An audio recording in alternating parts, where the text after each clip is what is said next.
mbokk yi jërë ngeen jëf ñu ngi leen di nuyu bu baax am mbégte bu yaatu dalal leen tey ci Eyeafrica TV ci seen programme bi leen di Sunu Réew di am ci àllarba bu jot bu juróom ñeenti waxtu yu jotee jàpp fukki waxtu ak ñaar ci guddi ñu fi waxtaanee tolluwaay réew mi di fi waxtaanee itam ponk yi nga xam ne moom la askan wi di bëgg a dégg ci suñu panélistes yi muy suñu jàngatkat yi waaye itam ñu fi dalal ay gan ci biir programme bi te itam noonu lañ koy defee wala noonu lañ ko fas yéenee defee dinañ fi waxtaanee ponk yu am solo ci biir jataay bi tey nag suñu panélistes yi ñu ngi fii comme ni ñu koy waxee rek suñu réew lépp ñëpp la ndax mbiru réew la du rek yëfu kenn nit wala yëfu benn pàcc kese waaye mbiru réew moom ñëpp ñoo ci am yoon moo tax tey itam dinañ fi amaat waxtaan bu am solo boo xam ne dañ ko waxtaanee ak suñu gan gi am nañ fi gan gu am solo itam koo xam ne ñëwaat na maanaam ñëwoon na waaye ñëwaat ndax léeg-léeg tamit daf koy laaj saa bu ko waxtu wi wala jamono laajee rek gan mën nga fi ñëwaat fi noonu lañ koy doxee tey nag suñu gan du kenn ku dul lawyer Assane Martin mooy suñu gan ñu nar a waxtaanee ak moom tolluwaay réew mi suñu panéliste itam tey ki nga xam ne mooy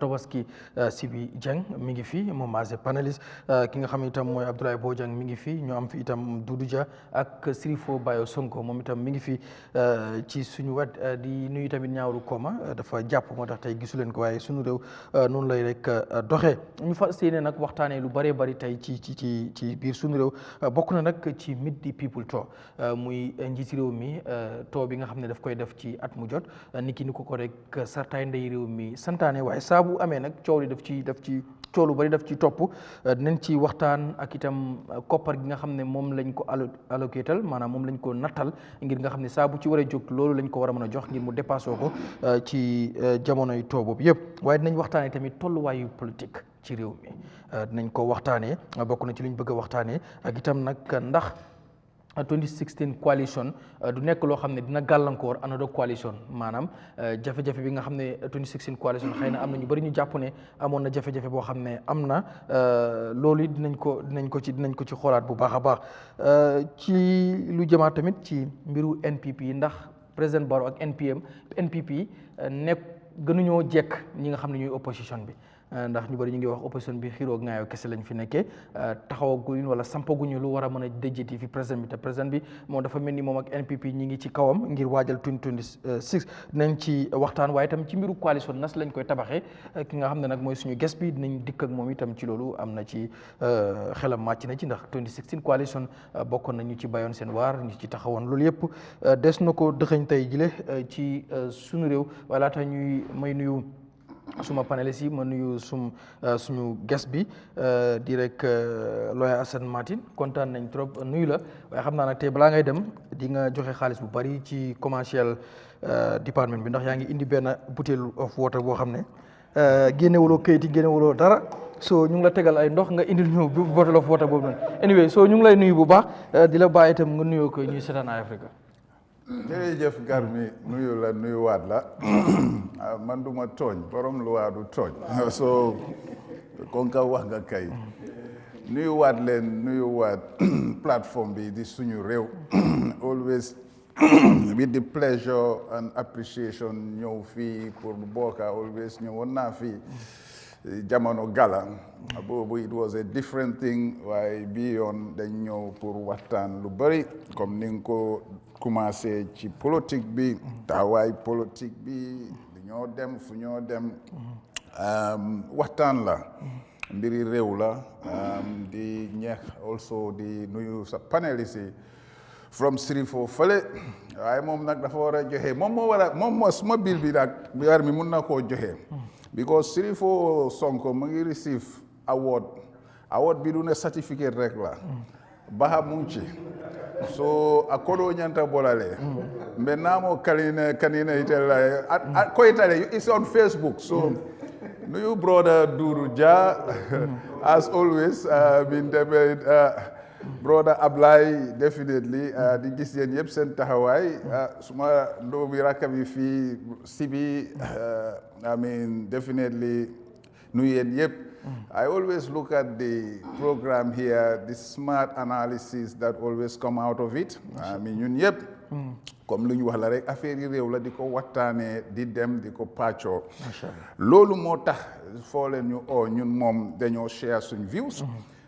despite liñ dee wax la rek ñun yëpp ci waxtaan la ci yar ak ci teggin discipline loolu yar soxla nañ ko lu bari li ñoo jëlee fii tamit waxtaan la xam-xam la ñu bari dañ koo share ñeneen ñi tamit njëriñoo si ñoon tam dañ koo xam gaay bo again as I say fii luñ wàllajte rek ci xam-xam lañ koo teg waaye jërëjëf waay Garmi waaye nag Sirifo moom dina foot bi dinañ ñëw si loolu sax because suñ Sirifo is part of us Sunu Réew la bokk so any recognition boo xam ne jox nañ ko Sunu Réew lañ ko jox waaye xëy na bi political recognition la waaye anyway dinañ ci waxtaan Mr Jeng jërëjëf ci nu nga bokkee ci team bi léegi moom dugg nga ci family bi as a panelist so next time dinañ print ñun tamit suñ mbaxana Sunu Réew soo ñëwee nga ñu jox la cap bi not anyway so dama lay tooñ so maa ngi lay bëggee bu baax kontaan tamit ci amaat la on Sunu Réew but maybe si different cap bi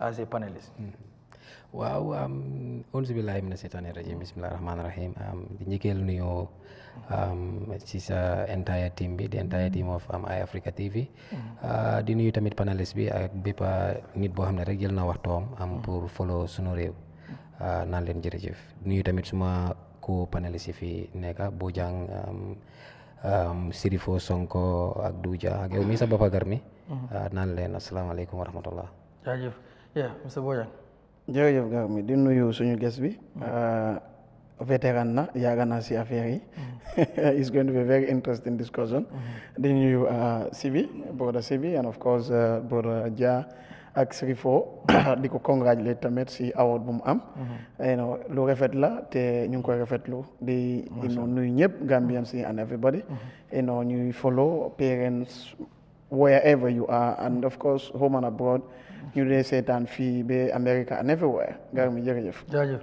sa Dia waaw jërëjëf Garmi la gërëm di la sant baax dalal bi ñu dalal Sunu Réew di nuyu mbokki soppe programme bi nga xam ne soppe télé bi lañ fu waaye mën a ne ñu ngi leen di jox seen wàccuwaay di nuyu suma naataangoo yi ku màcceeku ci Sirifo Baye Sonko sant ko gërëm ko baax di ko ndokkale ci awat bi nga xam ne moom la am nuyu suma broda Bojang Sankaranka di ko ziar broda Tobaski Sibi maa ngi ko ziar lu bare bari suma mag laa ko mën a wax looy Assane Martin lu yàgga la démb la du tey mbégte kontaante rek ñu dalalaat ko fii tey macha allah Sonko Gambia good to have you again kontaan nañ amaat la ci Sunu Réew waaye di la congratulate tamit ci award bi nga xam ne sa parti jox nañ la ko sa parti leader président la ko ci sa loyalty commitment bi liggéey bi nga xam ne yaa ngi ko def tamit ci biir parti bi so ñu ngi laa congratulate ñu tamit Sunu Réew team ñun kontaan nañ ci lool so ñu ndokkale la xam naa Sunu Réew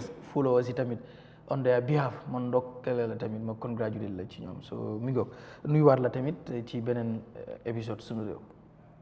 Yeah, thank you so much, Garmi. Thank you so much, Eyeafrica TV, for inviting me here. Comme ya fanyameng Eyeafrica jamuna platform multi. Fi platform la bonne dama day ñëw all the time. So pour napatio e fenstika ya dinna ni ajabe kala is because ikan jamam mankan dulalto ando dulal nyulto Eyeafrica TV ball konole and in other platforms. So although like I said, I'm making the mala awododi. I'm funding all bella awododi. I'm not dedicated to my family, and I also dedicated to the youths, especially Molmeli Alonko science and thing. If I can court, because Munkamala ifintita. Porque la human right tandi porque la right tandi masakunda nya bitekang abe sambakan kitiola na awodo nyinta na delicate to all those people and followers will million ko wala kam follow because like I said niatran tol kanajang nka si nka program okay mobukan jibe danu bi we will actually not do this program but niaje nka trajang nka sawar kanajang because we feel like more like a time motor it can give all the time. So Romba Kontona Bake be the CEO of Eyeafrica TV, my co-panelist, brother Dudu. I mean more than me along we've been sharing this platform well before today. I mean, made like a platform was here, and then we always see a mutual respect among us. Likewise, Ablai. I think it's almost 3 years now. Continuously, we share in almost 2 platforms. So, afanang mumoldi me along kumbatentula, and I believe ala mga kumul melta afanang buldomanding karang afanang buldomanding nyameng, and likewise others. Ufanang be dabe jela for na party recognized. Nabroda Tobaski, Ade is my brother, is someone me along go. We were in the same party. And then, you know, you can attest to this we have a very good mutual understanding between us, the respect between us, the love me along go Noltan Dinyola.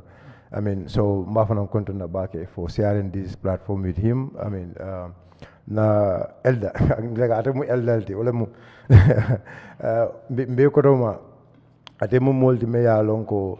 We always learn from him. Martin is someone. Ning funding Findita is always with them. I remember Kabring, you know, Yemuta Nag first gala protest. The first person, you understand, Kananjibe Al Brusivi police station, it was Martin. You know, and Nyaje Abu Kela, I believe it's all about the country. I mean, so for Nafero Yusole, let's have the love for the country.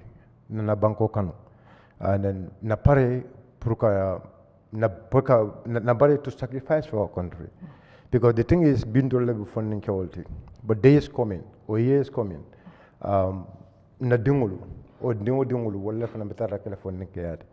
So purunto yakata janiba flo ko to la funding kayat be bola kono ka banko londi banko me yalonko is there for everyone. I think that should be the duty of each and every one of you people, us. All the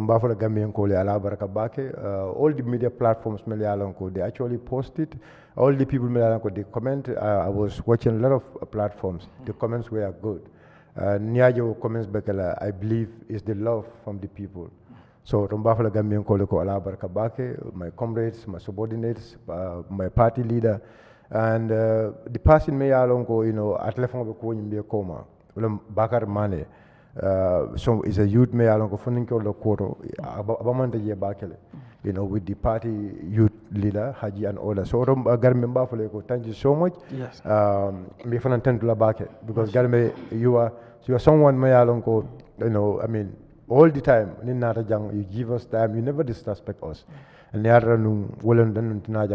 always feel like to come back because of the love, the respect you always showed us.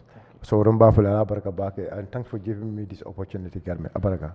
Yayef Sifo, non la dem. Yow si ñun nga bok, you are part of us. Mi ngok jërëjëf su ko defee Mr. Martin, meet the people tour start na 2025 president bi mu ko start Monday on the 10th of November. Comme mu ko defee the constitution bi may koko wala sant koko wala lu mu doon lu dagan. Ñu natal ko 50 million dinañ ñëw ci at bu nekk bi mu ñëwee ak léegi nu mbiri di yéegee coow li di ci bari but balaa ñoo ñëw ci xaalis biñ ci war a dépense just meet the people to yow nan nga gisee nuñ koy doxalee ak li ko tax a jóg ndax foog nga ni ko président bi di doxalee ak ni ñu ko santaane ñu war koo doxalee ndax ñu bari ñu ngi jàpp ne dañ koy politicize du moom rek ay ñu fi nekkoon jamono am na ñoo xam ne lañ ko doon doxalee comme opportunité la boo xam ne dañ koy jël pour di ko campagne yi yow ban analyse ngay def ci meet the people to ak maanaa bi nga xam ne noonu lañ koy conducté. waaw jërëjëf Garmi again comme niñ ko wax siri fo ile namo iba joolale de ko do min be bulu sanya siata de ñum banko foire ya siata ñum baro la fenko no problem. No problem. I will give one you. of the richest men now. No Anyway, Garmi laajte bi am na solo torop in Degala meet the people store if you want it was meet the farmer store lu nekk gars yi wax nañ ko ci constitutional requirement la mooy ci loi pour njiiti réew jóg di dem wëri Gambia di dem nemmeeku baax na nga dem nemmeeku nit ñi nga mun a xam seen mbébét lu ñoo dunda ak nga def sa assessment it's not the idea is good. However, lu ñu concern, lu ñu trouble sometimes mooy rek the amount of money, wastage bi ci dee nekka.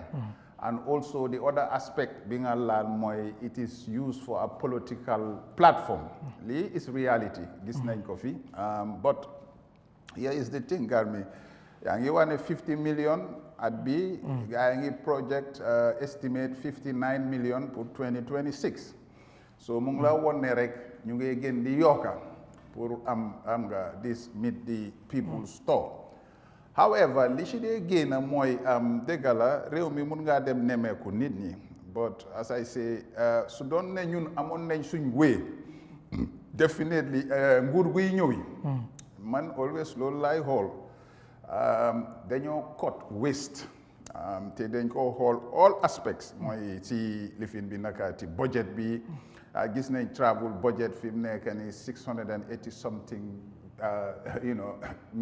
million boo xam ne ñu ngi ko génnee pour 2026 so di nga gis ne xaalis biñ ci dee waste daf ko du dee jar resources yi jóori moto yi buub yaay compine ñu close department si jël seen moto yi di ko use for whatever reason Gambia ci dëgg rek lii soo ko doon jox nguur gu am li moo def compétence xam li nit ñi dañ dundee ci ndóol dëkk bi dëkki ndóol la te dañ bugg a cut waste dëgga yi ay moto yi nii jóori nit yi laa toppa daf ko jarut get a sizable team you do a tour jarut ngay entourage any 1000 people di dem meeting ñeneen ñi nga bugg a meet yow yaa ngi dem pour meet for instance NBR URR West Coast or whatever ñooñu nit ñi ñu ngi foofu so yow li nga war a def mooy rek nga enu sizable people su dee si fekkee ne da nga feel ne is about farming or whatever the technical aspect of it mooy si ministry line ministry they can involve. In fact, there are some ministers sawaruñoo dem waaye in the end of it is that nga enu ministers yoo xam ne ñu yóbbu ko just to go and show off ne am nga sizable delegation and all those things yooyu mooy liñ doon wax nii su yàggee gars yi di ko use as a crowd kind of like xam nga yaa ngi gis loolu it daf ci dee feeñ but pour gàttal because of anything the idea for us is not bad. But in a future or subsequent government, we would expect, understand that, review the cost of it, but try again. Gambia dañ sona. Da nga gis ñoom ñu ko use dem di ci wax ci platform bi politics la kii cross na carpet kii moo génn a fële dugga na fële. We have seen it here time and time again for the past, in fact, after 2016, the expectation was that all these things dañ ko wàññi, but it becomes like, again, but again, it's up to the Gambians.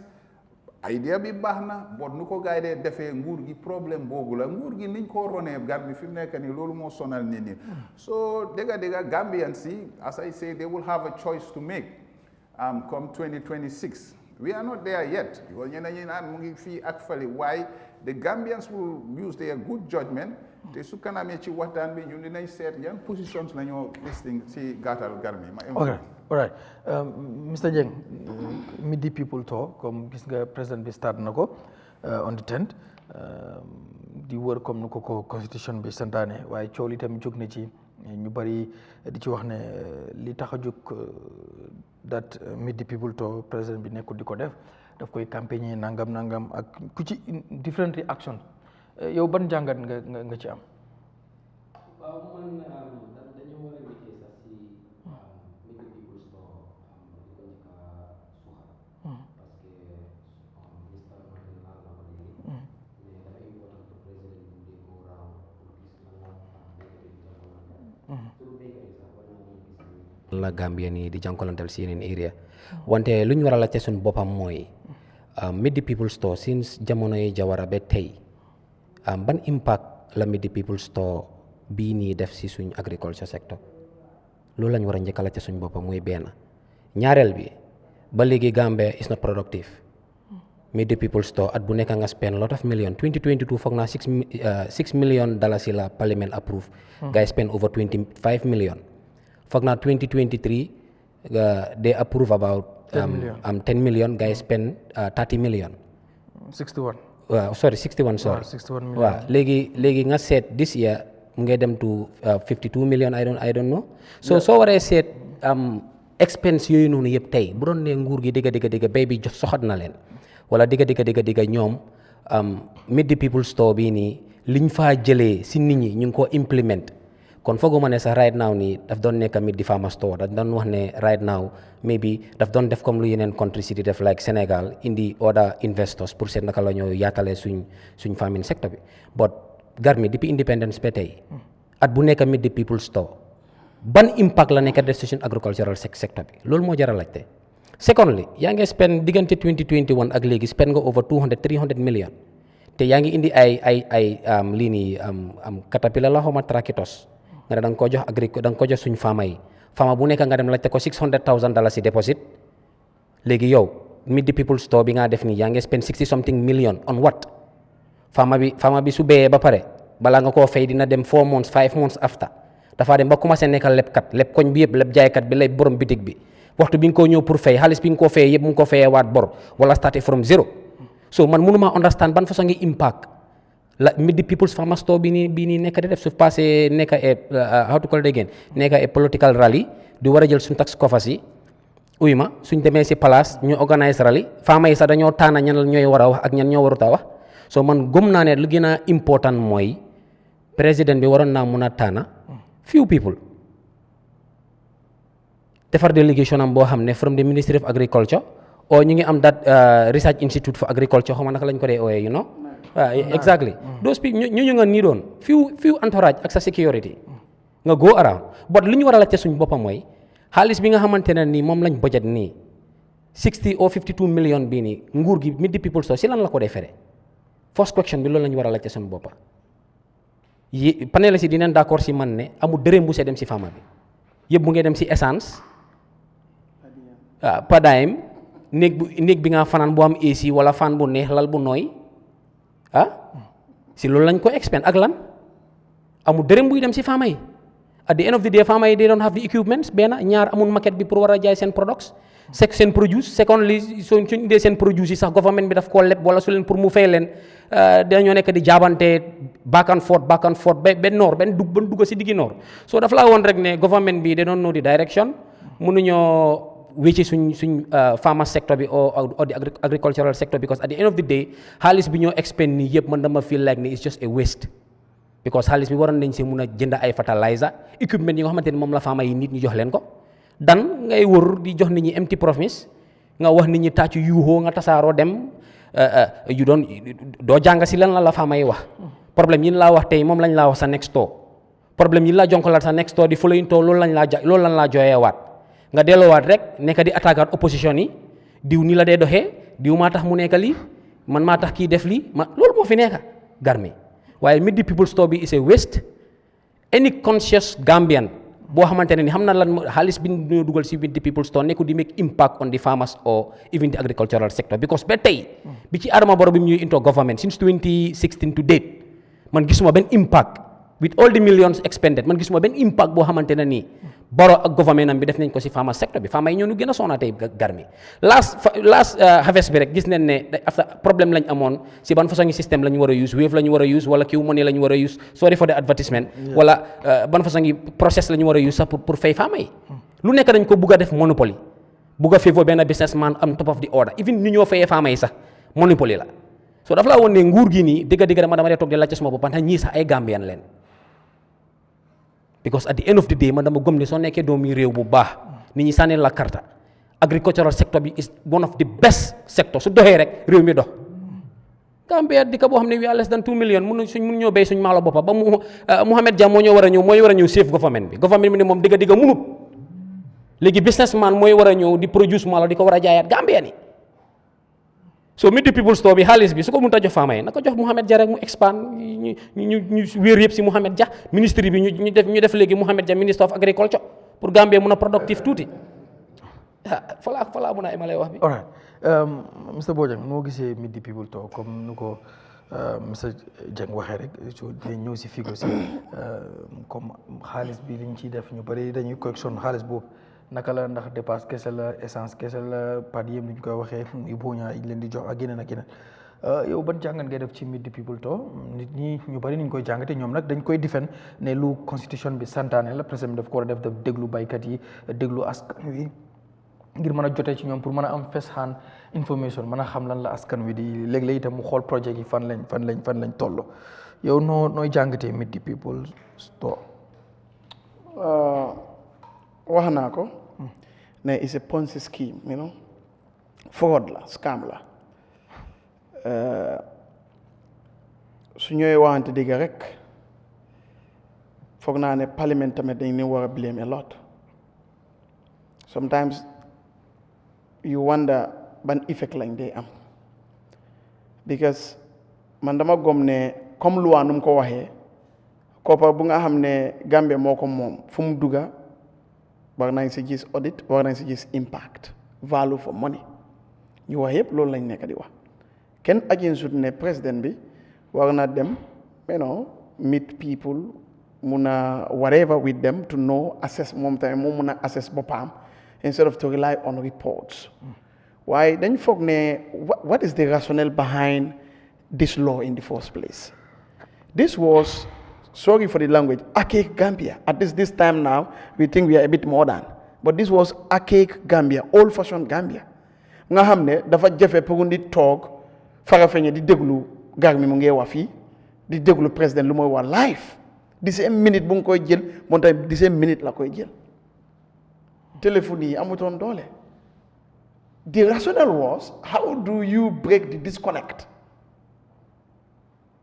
between presidency, authority, and the local individual in Sandu, in Fonyi, Now, if you look at that, the reality is, lolu disconnect be internet be new technology dafa bridge lolu non. So president bi dega da su bëggee xam lu nekk farafeñe sax mun na ko xam. That's the truth. So you realize that loi si boppam daf dee màgget loi comme iPhone rek il faut nga update ko so moo tax ñu am parliament otherwise you will have parliament once rek ñu def ak loi ñu dem toog jagut waaye lu tax ñuy def pour ñu review loi yi ñu xool ok lan mooy dem lan moo nekkut di dem lan la ñu war a change lan la ñu war a add that way the country will move. In fact, you can control the president. You can institutionalize this, not make it a presidential matter. Lii munoon na nekk a special institution. So that the president will not even have chance to politicize this. Because president will never have chance to politicize it because mom is a politician. Why not? Parliament will go back to the law and say, no, you know what, now let's institutionalize this law. You def ko ne situation nga xam ne dafay am agency wala institution nga xam ne su ne 10 people la sax ñooy responsible with line ministries like local government and yooyu. The president will not have the opportunity to be going there for political jamboree and so on. The president's movement is expensive. The president's travel is expensive. So ko defee agency, it will lessen the burden. But loolu so jawutoon ko because we have institutions in the country ñu nga xam ne mënoon nañ jox president real information, real time information. Extension workers yaa ngi nii nari baa ngi nii different people. The president has intelligence. NIA ñu ngi si dëkk bi fu ne xëy na mu add farmers NIA Okay, so but that's the truth. Why? Okay, now let's come to Luther Mane. It's a lie. All of this is lies. Look, gang, like I have discussed with Srifo, the president said in his 2016 bid for presidency, Alkaloi, ak Sefoi, ak Nyeneni, they should not be involved in politics. They didn't involve in politics. Then it means the president really know one of the problems of the country. But the same. And in 2017, they did that. In 2017. Yes. And now they came and said, no. Let's continue for political convenience. Let's allow. In fact, he has now declared it that they should campaign. So that tells you this politician came and told us our problem. I know the problem. The problem is this. The problem is that. All of a sudden, he said, okay, in a year, I'll look for a time to now go and look for your problems again. But you are the one who told us that you know the problems. And the problems that you told us, you know. You don't even fix them. It's a means of enriching some people. That's all. That's the truth. What problem do you want to know again? Ya nyo you ni ngane research mune ni data mune ni. Less than 5 years. Nganya wat to fix the problem bobo de nganya ngane dama bëgg xam lan moy sen problem. You know, naate la rek. Te comme veteran nu moy senior council mune. Look, you are going to meet people in Fonyi.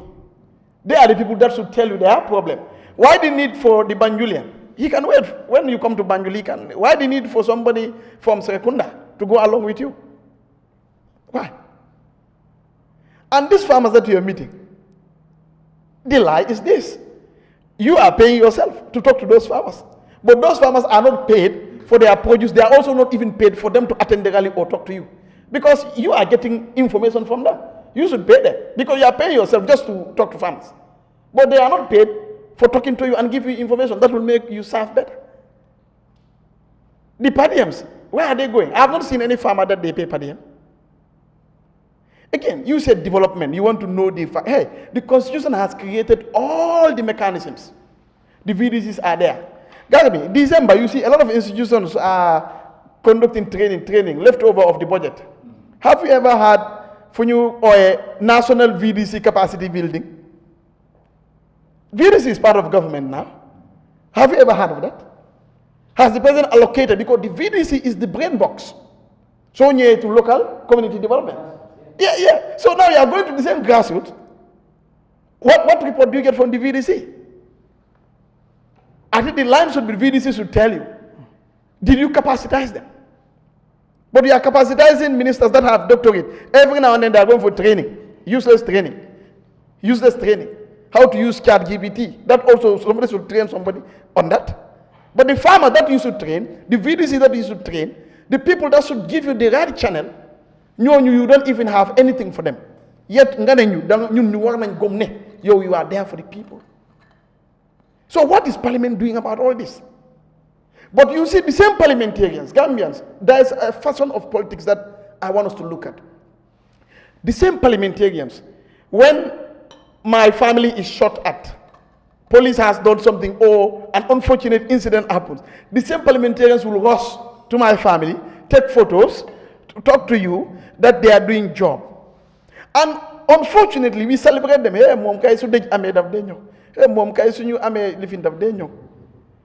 You voted for that guy to think like I am doing, or better, to change the laws. Not for him to come to your funeral. Not for him to come to your naming ceremony and give you a bag of rice. So he is using your unfortunate incident more to gain political capital and popularity. The parliamentarians that are doing it, and other politicians, that type of politics is very bad. That what they should do is Parliament should review some of these things and come up with things that are progressive. While loi bi mo fi nekkon kuko asiwon amon na ene bu baax tedu waye nak gis nañ ne jamono bi mengo ak li nañu xol naka lañ koy gëna defé mu gëna baax. As simple as that. That's the job of the Parliament. But they will not do that, but they will be all over pushing things that have no effect to the Gambian individual. Ranting all over. So this is why what the president is doing, loi moko jox. Why loi bobu no pour ñu change ko parliament bi mo wara xamne ñun am nañ liggéey. There is a contract between us and the Gambians. President bi su ko amut. Social contract. But again, ñun ñu nga xamne ñoy sani karta ñun ñoo wara change dëkk bi. Ñu mëna xol ban façon politique mo ko jax. Politique bu nga xamne da nga gis nit ki funeral waaw waaye loi bu mu wara change pour yow sa ku gañu mu ñaka gañu parce que dem na l'hôpital amut oxygène neeku diko change. Waaye moom dafa ñëw mu ne nguur bi deful nii deful naa te yow da nga ko yónni foofu pour moom mu xelal nguur gi mu meeg so loolu mu change pour yow soo demee nga am oxygène waaye yow nag xooloo foofu doon yow fu ngay xool mooy at least ñëw na jox na ma benn 1000. That is the type of politicians we are celebrating. So dëkk bi du mun a dem. But we need to look at ourselves, introspect. ñu xam ne dëkk bi ñoo ko moom suñu ko deful mu correct. It's still on us. Moo tax vétéran ne we have a choice to make. It's up to us. All right. Métit ba nag suñ ko nee nii ñëppay am métti waaye du em de so please. ok nañ ñaanalante ñu change. ok bala ma may dem da nga bëgg ñu soppi doxalinu Meet the People Store wala yow sa gis-gis mooy lu war a dakkal wala dafa am nuñ ko war a doxalee because xam naa ne président bi dafay wax ne lii constitutional requirement la boo xam ne I have to fulfill it every year boo xam ne dama war a sàmmonte ak moom ndax léegi ci doxalin wi ci dañ ko war a soppi niñ koy doxalee ak yooyu because bëgg naa ñu dikk tamit si bu fekkee ŋàññi ngeen ko ñu ñëw ci solution bi xëy na yow laa ko njëkk a laaj balaa ma ñëw duudi ja moom mu react ci loolu doog a indi moom tamit solution dinaa départ ci si bi ak kii so yow nan nga gisee waaw ni ma gis mooy it's not a bad law ok but for example Garmi mun nañ ko adjust ñu ne ok nu mu bon budget bi warta aaga dañ ko def threshold budget bi warta ëppali because if the president is coming with 6 million 10 million 30 million the next time it can even go up to 100 million so the law should be there to have a threshold ne president bi munta am more than this for this tour let's say okay ñu ne okay benn 10 million is okay president yow ak sa security ak the relevant people ngeen daw in fact instead of making it 24 21 days it can be done in 4-5 days 1 week this is the Gambia one city in Abuja sorry in Nigeria ñun amuñu amuñ dara benn bés da ngaa xëy fii nga dem base nga cop nga ñëw président bi moo ko wax moom defar naa yoon yooyu noonu so the purpose of yoon yooyu noonu is efficiency is effectiveness so instead of nga dem di woo full 1 week you can make it one a full month you can make it 1 week nga dem ak Amadou because mooy minister local government ay yooyu noonu then bu fekkee bu ngay dem the people there the government mechanisms yu fa nekk ñu nga mit leen ñu wax la nga déglu waaye nag nga dem NPP yi supporters ñooy wax man wax nañ maa invite suñ ñëwee West Coast ñu ne boo ja ok dañ bëgg a tey nga ñëw wax ñu déglu ndaa duma wax waaye NPP ngay assi di gars yi di wax loolu te nga ne meet the people this is not meet the people this is meet the MPP loolu lañ nekk di explain ne loi bi parlement bi mun nañ ko baana léegi nañ ko kaat 10 million maximum so boobu président bi su bëggee sax mu assi budget di 20 million loi mu ne du mun a passé 10 million that's effective legislation waaye boo defaree loi nga bàyyi ko ëpp nu rek ambiguity and loophole su fa nekk ñu nekk si système dañ koy use because tey there is no law in this Gambia bu wax ne suñu agriculture ministry yi nangam percentage la war a am mënut a manqué loolu noonu so da ngaa gis ne the president may decide to even bring a very small budget for agriculture te agriculture comme ni nga ko waxee is the backbone of the country so a similar thing can happen cap threshold then we will move but suñ ko bàyyee ni parliament nii next time is going to come with another something te loolu yóbbuwuñu fenn so all of us agree it's not bad for the president to go and then discuss with the local individual ordinarily. Yes, but the money involved and who is paid for it. Look, guy, ñu xam ñu ne agriculture lu dugg si agriculture dëkk bi soo ko xamee di bi jawara ba léegi gars bi ñu ne millionnaire lañ suñ ko séddale so what is the effect? And again, must it be groundnut farmers only? Man dama foogoon ne balaa nga di nga def factory watermelon mu ngi nii nga am factory bu nga xam ne ñuy béy bi watermelon yëpp nguur dafay génn mu ñëw turn that watermelon into juice. Timberingo is available here. Baobab. These are the things. What takes this country is not listening to people. These are listening sessions, I call them. What takes this country is, okay, every region am nañ factory bu nga xam ne is agricultural produce related. Be rice la mooy defar. Look, Yahya Mohammed there is trying to produce rice. Is it not the same? One man, one head, one brain, not even tall, for example. Right? That's just a comic for us to enjoy. Can do it. A whole government machinery cannot. And they will tell you government is not a business enterprise. Who told you that? Why are we paying you for even opening your mouth to our people if it's not a business enterprise? And those people who are not paid. You are paying yourself just for talking. And we are even paying you salary. We are giving you per diem. We are giving you car. We are giving security. To go and talk to people and know what their problem is for you to serve. You pay yourself. And you say that is okay? Where do you ground that on? All right. So these are the changes we want. Okay. Garmi. All right. Yeah. Just 1 minute. Yeah. Damaa yokk rek lim wax according to Yeah, please, protocol. just 1 minute, please. waaw léegi ci lim wax sax dafa tontu affaire yi mu ne am na fu mu yaa ngi ko doon wax solution issue mu ne mun nañoo am a team boo xam ne dañ koo defar ni like an agency to be responsible loolu it needs to be reviewed. It's a very sensible idea.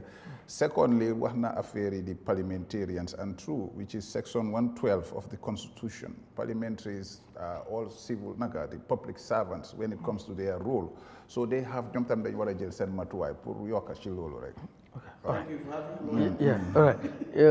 Mr. Jah, mbiru meet the people talk. You have immunity. wax ji yes wax ji bari na si président bi nu mu ko doxalee xaalis bi ñu ci spend ba dem na ñëw na yëpp lu constitution nangu la waaye itam réaction yu ci dee am na ñu ko dee defend di wax ne lu war a mun a nekk la président bi constitution moo ko santaan dafa war a dem génn yow tey ban jàngat nga ci am ci doxalin bi ni ñu koy doxalee am ñuy jàpp ne dëkk bu ñu dem ni ñu ko doon doxalee dafa war a doon waa dëkk ba ñoom ñoo war di génn di tànnal kan moo leen war a waxal bu fekkee ci ndaw ñi la ci jigéen ñi la lan lañ soxla duñ tànn rek comme ne kii la wala clipboard mi bi ñu def ko random selection ne kii wax ne kii xëy na dinañ mën a wax lu président bi mën a dégg bon ñu bëri dañ jàpp ne xëy na meeting la boo xam ne NPP moo ci bénéfice ak yooyu noonu bon am nañu jàpp ne demeewul noonu su yow ban jàngat nga ci am ana wala soo ginnaaw jàngat bi dan nga foog itam ne noonu la war a doxee. jërëjëf pour ñëpp ñu d'accord si dina jafe torop ngir politique ki ne ci biir ak ki ci biti la yow yaa nekk ci biir yor leen ngay di doxal ki ci biti li ma xaar yow nga génn moom mu dugga li la ñoo politique foog naa ne werante amu ci comme loi li nga xam ne moom la may ci ni ko loi mayee sax dafa ne ñaari yoon ci at bi maanaam mun nga koo xaaj ñaar waaye ko jël def ko benn parce que li jiitu mit di farmers tool la woon ñu di ko def ci waxtu bi nga xam ne jamono boobu la béykat yi di yëngu bala ñoo commencé wala suñ demee ba ci biir nawet bi ñu dal di ko dox waaye ñu gis ne du béykat yi rek ñoo fi ne lu ñu war a gën a yaatal la xejal ci ñeneen loolu mooy si wecceeku bi from meet the farmer store to meet the people store yaatal nañ ko li nekk ci biir loi loolu wax nañ ko yeneen ñaar moo ci des maanaam mooy ne politique ak développement ñaar la omba lu fi yàgga la naa ko jëlee ñun APRC suñ nguur dafa dooleel suñ politique daf ñu mun a yaatal ba nga gën a mun a lawal li nga xam ne mooy say banxaas opportunité bu mag la campagne bi ñeneen dañ ne warut cee mun a am waaye njëriñ bi ci nekk ak lim laa jural lu bari soo ko xasee mos yow looy gis yow mi ci nekk di yëngatu ak keneen ku toog feneen du nekk benn yàgg naa dem too saa yu nekk rek expérience la ma day jox yóbbu na ma béréb yi nga xam ne ku ma waxoon ne ma Gambia façon dëkkuwaay yooyu mu ngi fa munoon naa ko weddi te am na béréb yoo xam ne dem fa du lu yomba ci réew mi fii am na ñoo xam ne ñu ngay def politique mosuñoo dugga ci béréb yooyu ngir dem fa rek daf dee jafe yoon yi nuñ mel yenn ci yoon yooyu bu doon nawet pour nga dem fa luy jafe lay nekk waaye politique yi Gambia ni mu tëddee ak ni moo doxee grassroots bi la en grassroots bi dafa tasaaroo fépp ci réew mi en li ëpp ci ñoom ñi ci gën a suufee lii doxal politique bi ci kaw duñ ci dee am yool maanaam ñu am direct access si ñooñu pour ñu mun a dem di seen ay soxla wala joytu leen seen bébét wala ñu dem jaakaarloo ñoom waxtaan so most of them ci lañ ko dee amee soo demee nga xool itinéraire bi lu bari li ci nekk joint meeting la dee nekk nga jël dëkk sangam nga boole leen ne dañoo daje fii ñu def meeting lu bari wecceeku am na ci li jiitu soo xoolee léegi meet the people too ñi ko dee chair ak yëpp du politicien ci seen boppa maanaam ñi nga xam ne ay civil servant lañ ñenn ñaamaan na bokk nañ NPP waaye ci nguur bi lañ nekk di liggéey wecceeku boobu def nañ ko ci loo xam ne politicien si di ñoom ñoo ko dee chair te ñu bari ñëw di wax man lu ma fekkee la yu bari dañ leen dee woon ne leen lii du politique ku nekk waxtu buñ la may pour nga wax nga respect ko suñ la nee 3 minutes waxal 3 minutes nañ wàññi nuyoo bi ñu wax li nga xam ne loolu lañ war a wax tënk ko ci point si loolu ma nit nettali li ma dama dee dem too waaye da ngaa gis nit ñi seen boppa liñ leen di adresse pour ñu def ko duñ ko def dañoo ñëw bugg a nuyoo boo xam ne ñeneen ñi soo leen buggee dog sax ñu ne la mag la bàyyi ko comme alkaali yi imaam yi ñëpp dañ ci dee bokka comme kaay nga dalal nit ñi yow instead of nga dalal nit ñi dañ fa tagga président wax yeneen ak yeneen sa soxla ñu bari ñoo xam ne ñoo dee moderate di MC programme bi du leen dee neex waaye léegi dañ laa ne kilifa la bàyyi ko mu gaaral li nga gaaral waaye ñi faa wax nag ñoom ñi fa dëkka ñoo dee tànn dañ leen dee may misaal fee dinañ tànn koo xam ne dina wax ci turi ndaw ñi kuy wax ci turi jigéen ñi koo xam ne dina wax ci turi mag ñi comme MP bi bu nga xam ne moo dëkkee foofu dañ leen dee invite ñoom tam ñu ñëw wax ak seen nit ñi su fekkee léegi-léegi ay gox bi foofu kansulo mu ngi fa dañ leen dee invite yii dañ ko dee mun a def ak ministre yoo xam ne su dee area boobu ñaareel luñ gën a jooytu comme ci fi agriculture la yow minister of agriculture ñu ne ñëwal nga wax ci li nga wax mooy li nga dégga nit ñi di ko wax ci loolu lañ bugg ay tontu li ñoo jooytu li ñoo mbébét comme yow sa ministre yi ok lan la ñoo wax ci loolu su fekkee wax nañ fa loo xam ne ci wàllu lu méngoo ak minister of local government ak cela den ministre boobu tam dafa war a ñëw mu tontu mu gaaral kàddu ci yooyu maanaam niñ ko dee organiser si anam bii la den président mooy mujjee gaaral kàddu moom lim dégga liñ wax lim leen amal ak yépp la war a boole léegi moom tam mu ñëw gaaral ay kàddoom waaye pour won la ne ci wàllu développement am na ñoo xam ne ñoo jooytu foofu di ko wax ñu dig leen ne dinañ ko def ñu bari jooy nañ ay yoon tey am nañ yoon am nañu jooy yeneen ak yeneen ñu jox leen ko waaye nekkutoo boo xam ne dafa mun a solve problème yëpp comme ci wàllu solution bi dinaa ñëw ci foofu waaye politically président politicien la ñu bari ñi moo àndal politicien la and most of the politicians ñoo xam ne dañ dee dem ci too bi duñ leen dee invite ñeneen ñi ñoo dee lijjanteel seen boppa moto surtout bu alliance bi amee ñu jóg ñu dem ba ñun suñ parti léegi-léegi nga ne ana diw ñu ne la dem na too ana président moo ko invite déedéet am na loo xam ne politiciens si seen boppa ñoo dee mobilize yéen yi bugguma tudda ay tur because am na at boo xam ne ñun si suñ parti APRC maanaam jagle leen nañu ay moto pour ñuy dem ci too bi waaye ñu bëggoon a dem dafa bari am ay nit yoo xam ne dañ jokkoo ak ñoom kool leen ñooñu ñoo facilité comme génnee xaalis luwe ay moto yoo xam ne ay nit dinañ ci mun a bokka ñu dem so politique bi def ci taxa bu baax a baax loo xam ne politicien ci seen boppa ñoom ñoo ko dee doxal en soo demee ci ñoo dem di fekki ñoom tam dañ dee doxal politique en daf dee nekk means boo xam ne ñu bari dañ leen dee mën a xëcca sax si yeneen parti yi ñu ñëw bokka moo tax soo xoolee Meet the People too daf dee dooleel di incumbent fi mu commencé nga xool ba tey mbooloo bi daf dee gën a yokku that's the political aspect boo xam ne tey soo ñëwoon nga ne bàyyi comme bul ko def soo déggee ñun suñ politique fii ci luwaa raw gàddu la sa mbooloo si wàññeeku di wàññeeku daf dee discourage ñu bari ci politique and su la nit ñi bàyyee nga ñëw di bugg a sàkkuwaan mandat yi mën naa tax nga luus and amul kenn kuy bugg a isi doxalin boo xam ne ci politique dafaa tax nga luus yow li nga bugga dañ dee def assessment ñu noo ci wàllu fànn yu bari wecceeku yéena yi ci nekk li ci jiitu comme ñi amee parti chairman ak yooyu ñoom lañ daan jox xaalis yi ñuy rent ay toogu amee wàllu tooga bi ak yu bari waaye loolu dem na ba tey dafa wecceeku ñu di ko jox comme ay gouverneur yi ñoom seen boppa ñu commencé di leen jox xaalis man lu ma fekkee la biñ demee ba président wéccee wóoci boo am na politiciens yu bari ñu ci meroon ngir xaalis yi ñu dee teg seen loxo duñ ko dee doxal niñ ko war a doxalee nit ñi commencé di ci complain biñ ko jëlee teg ko si loxo ñeneen dañ ne waaw suñ ko génnee si politiciens yi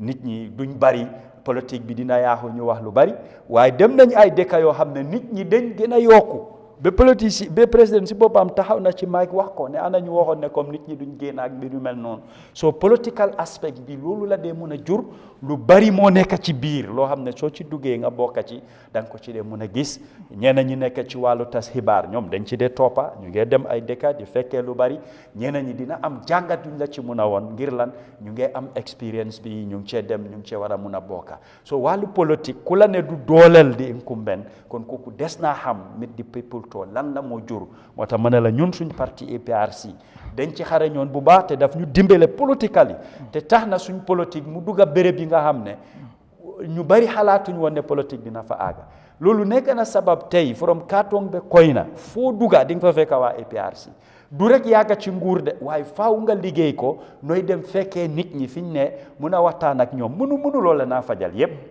yu bari da ngaa gis ñeena ñi fiñ ñëw taxaw joytu seen problème ministre su jógee mu wax wala président si boppam moo ne li ngeen wax nii dinañ ko saafaral dinañ def li te dañ ko dee mun a toppa ba nga xam ne dinañ jóg pour ñu def ko mu mun a sotta ci ñoom seen pàcca moo tax ma ne la ñaar moo ci nekk politique mu ngi ci kenn mënut ko cee génnee développement tam mu ngi ci nit ñi ci yenn community yu bari ñu ngi cee am njëriñ waaw xaalis buñ cee dépasse ndax doy na moo tax ma ne la yu bari joint meeting lañ dee def léegi joint meeting yooyu nañ wax for exemple su fekkoon ne ku nekk separate nga ko ne da nga ko bëgg a defal meeting yi boppam nga dem fekki ko dina gën a jël waxtu dina gën a jël koppar ngir ñaar la omba politique ak développement en yu bari soo ci nekkee nit ñi soo leen laajee ñoom luñ bëgga ku nekk dafaa bëgga rek booram parce que daf dee am léegi-léegi soo defee joint meeting ñeneen ñi pour ñu jógee fu ñu nekk ñëw daf dee nekk jafe-jafe duñ dee mun a ñëw sax ñu atteindre ko pour ñu teewee ko tey ñeneen ñi si wàllu opposition bi yu bari soo waxee ne yow soo nekkee ci nguur doo ko def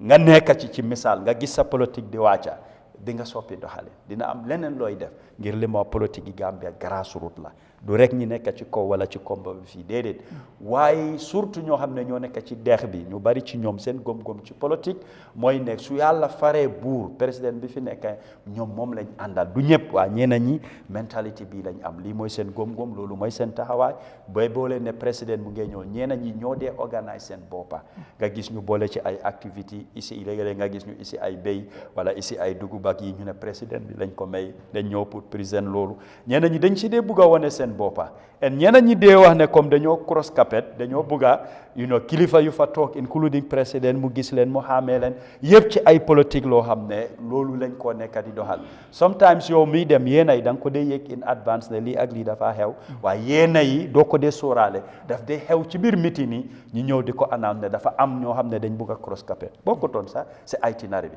am na yéena yoo xam ne sax dañ ko ci dee bugg a def waaye léegi-léegi time waxtu du ci dee xeej surtout su fekkee da nga am ñaari meeting ci bés bi wala ñetti meeting ci bés bi da nga dee mun a dog yéenay pour nga daw dem si yeneen venue yi nga mun a am waxtu boo xam ne tam di nga ko présent foofu so the political aspect of it mu ngi ci li nga xam ne mooy di development aspect tam mu ngi ci waaye li ma wax rek politique la ku nekk ak ni mu gisee ku ci biir la ak ki ci biti soo gis-gis yi munta nekk benn lan lañ war a def loo xam ne mooy soppi luy am balaa nga ñëw ci lan lañ war a def balaa ma dama la bëgg a laaj ndax gis nañ président bi on Saturday mu demoon Hakalang ubbi yoon bi nga xam ne defar nag fu gaaw pot foogloo président bi daf ko doon def benn yoon because Saturday la dem Sunday Monday mu jóg too bi te noonu la jaar comme maanaam mu defoon ko benn yoon rek comme bi may génn mu jaar bi ko président bu jógee rek xaalis la because oto yooyu noonu yu may dem da noot rek comme jox pad yi wala nii bot dem noonu rek loolu tamit nit ñi coow nañ ci ne ndax warutoon ko def benn once rek comme ne on the 10th maa ngi war a start suma too bi léegi si itinéraire bi gars yi def fa ne Hakalang la war a njëkk a dem wala whatever nu ñu koy organiser ba nga gis ne dina jaar Hakalang def li nga xam ne mooy opening bi lu mu fa war a def yi mu def ko so yow nan nga gisee wala tamit ñaar yu bokkul la.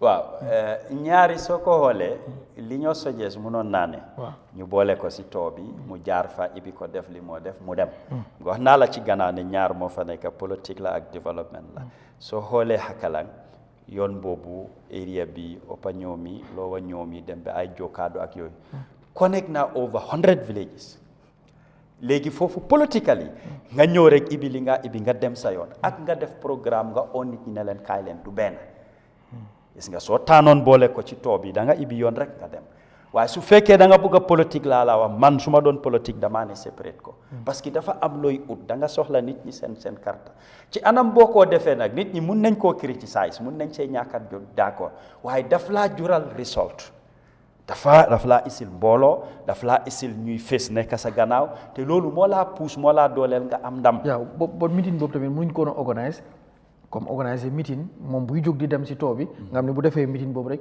continuer. of course ndax loolu possible. mun naa possible mun naa nekk. waaye liñ mobilise noonu. duñ ko mun a mobilise su fekkee toola doo ko mun a mobilise.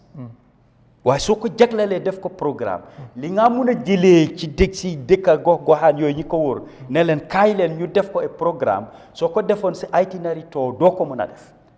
en ñi am opportunity keroog li ñoo waxtaanee time bi ñoo spend together li nga déglu nit ñi ak yëpp su doon ci too bi la du doon mun a nekk parce que moo tax ma ne la too bi li ci ëpp ay joint meeting la en fu ñoo defee meeting du rek du nekk béréb boobu dafa utee waaye politically ñoom luñ ko jagleel moo tax ma ne la ñu bari duñ ci d'accord waaye yow mi ci nekk di ko def di nga gis njëriñ bi ci li nga ut li nga jéem a ñoddi mu ñëw ci yow du rek nekk ku taxaw ci biti naan la déedéet ak lii waaye yow di nga gis njëriñ bi ñeneen ñi li ñoo wax mooy liñ cee dépasse ak yooyu moo tax ma ne la d'accord naa ne war nañ ko mun a boole ci too bi mu ibi ko moo xam sax dañ faa jagleel meeting ak yëpp waaye nuñ ko organiser separately tam politically laa la wax ñaari du doon mun a nekk benn soo ko bëggee xayma sax du dem loolu képp ku xam politique loo xam ne ci yi fi dajale ay nit ak luy tax nit ñi seen boppa ñuy gëm yow sa agenda pour toppa la fi maa waxee dina ko mun a understand dina gisee bunta ok nan nga gis comme solution ci mbirum Meet the People Tour ndax am na coppite yu ñu ci war a mën a amal because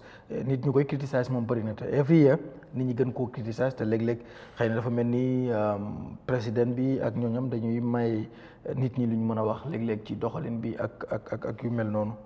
waaw li ma wax ci gannaaw la rek wax bi du ci mën a ñaaka duñ ci mën a d'accord waaye li olof di wax la rek tàngal ki ko mocca moo xam lim saf waaye ki toog rek moom lim gis li moo analyse mun na koo wax waaye su si bokkoon ci yëngatu boobu dina gis différence bi moo tax léegi gis nga soo demee ba nga nekk ci biir nguur lu bari loo dee foog ak ni moo doxee ak li fa nekk ak ki nekk ci biti du dee nekk benn moo tax ma commencé ko ne ñun APRC dafa dooleel suñu politique loolu ñi ci bokkoon nekkoon ci moo tax ma ne la kaatang ba koy na foo dem fekk fa suñ nit ñi du rek yàgga ci nguur moo tax waaye niñ daan defee politique te dama gis ne di seen jéego yooyu la président Adama Barrow di jël moom tam ak ñi nga xam ne ñoom la àndal ak ñi ko bungee ñeena ñi ci ñoom duñ gan ci politique dañ yàgga ci politique balaa APRC sax di bii nguuri Jawara ñu doon politique so ñooñu yàgga na ñoo xam méthode yi stratégie ak tactique yi moo tax ma ne la duy wàññeeku yokkute la de isil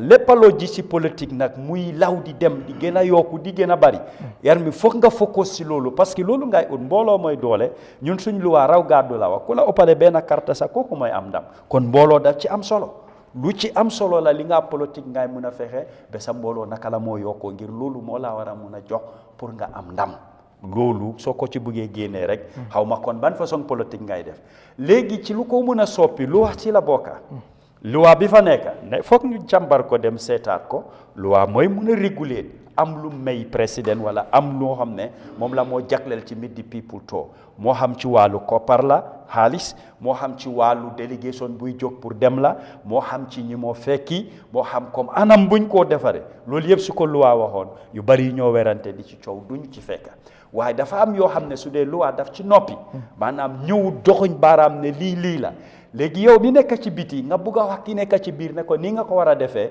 moom mu ngi ci nguur yow nga nekk opposition nga ne kooku yow la war a déglu loo ko wax pour mu dem te yow li nga xaar mooy jógal ma toog loolu daf dee jafe torop loolu képp kuy nekk ci politique di ci yëngu luy difficile la waxut ne sa idea baaxul o sa xalaat rafetul wala li nga wax du noonu waaye su ma boppaa ma la génnal du bañ naa la moom ci lu mu nekk di ci yëngatu ma ne la mu ngi ko jox doole di ko isil mbooloo mu ngee tax mu ngee am ndam nga ne ko déedéet bàyyil foofu jaaral fii kooku pour mu wéeru ci yow loo ko wax luy jafe la gannaaw luwaa ñun dañ nekk ci réew moo xam ne dafa am liñ xaaj ci ay tunda maanaam am nañ 8 administrative region soo xam ne dañ ko jagleel li ko def 8 mooy CRR dañ ko xaaj ci north ak south loolu dañ ko xaajee waaye 8 administrative region yëpp am na ñoo xam ne ñooy ndawal buur foofu maanaam gouverneur si ñoo xam ne ñoo fa toogal président bi ci boppam léegi turu gouverneur yooyu ñoom xam nañ fiñ ilif ñoom si region bi ñaata dëkkaa fa nekk so ñoom waroon na ñëw isi stratégie boo xam ne ñoom seen boppa ñooy jóg dem wër réew yooyu ci loo xam ne ku nekk ñu dem ci ñoom wala ñu taana ci ñoo xam ne jigéen ndaw kilifa comme seppi ci réew mi ne si gox-goxaan bu nekk ñu fexe nuñ dajalee ñooñu dem toog ak ñoom waxtaan ak ñoom won leen ne li ñu isi mooy ñu diisee ñu waxtaan lan ak lan lañ soxla ñooñu war nañoo mun a rédal lépp luñ bëgg a ci gàttal jox leen ko ñoom ñu dajale ko à sa région turu di gouverneur mu eggal fi mu war a eggal loo xam ne ci président bi nga oote cabinet institution bu nekk si ministère ak yëpp ku nekk nga jox leen loo xam ne nit ñi loolu lañ laaj su dee laal na sa area loolu dina doon nekk a different méthode boo xam ne nuñ koo defee nii du mun a tëddee ak noonu loolu dafa nekk suggestion waaye li ma wax nag dëgg la loi moo ñu tënka surtout am nga loi boo xam ne yéen a bun tey tëju ko ñëwut mu tere la wala wax la nii nga koo defee forcé so kooku pour nga ñëw ne ko forcé lii ngay def dafa doon lu jafe. Thank you. Sonko Gambia Meet the People Tour yow ban jàngat nga ci def maanaam analyse ci nuñ koy doxalee nu mu demee yëpp tamit xëy na solution boo xam ne di nga ko propose ne nii lañ ko war a mën a defee ginnaaw loo xam ne constitutional requirement la lu président bi war a fulfill la waaye xëy na am na ñuy wax di maanaa biñ koy defee but still am na ñu defend tamit ne ni mu ko defee dara nekku ci yeneen opposition yi nga xam ne ñoo fi nekk doon government in waiting bu ñëwee tamit duñ ci change dara because of xëy na président bi mos na ko criticiser bi may nekk ci opposition waaye bi mu ñëwee ni mu ko fi fekkee woon noonu la ko doon doxalee bu ci yokkut so yow ban jàngat nga ci am ak tamit xëy na solution bi lan la mooy doon. Yeah, thank you so much, Garme. Sa laajte boobu baax na trop. Like na college solely diamond of five or this meet the people tour. We've been talking about this. Almost president every tour. I mean, we discuss it.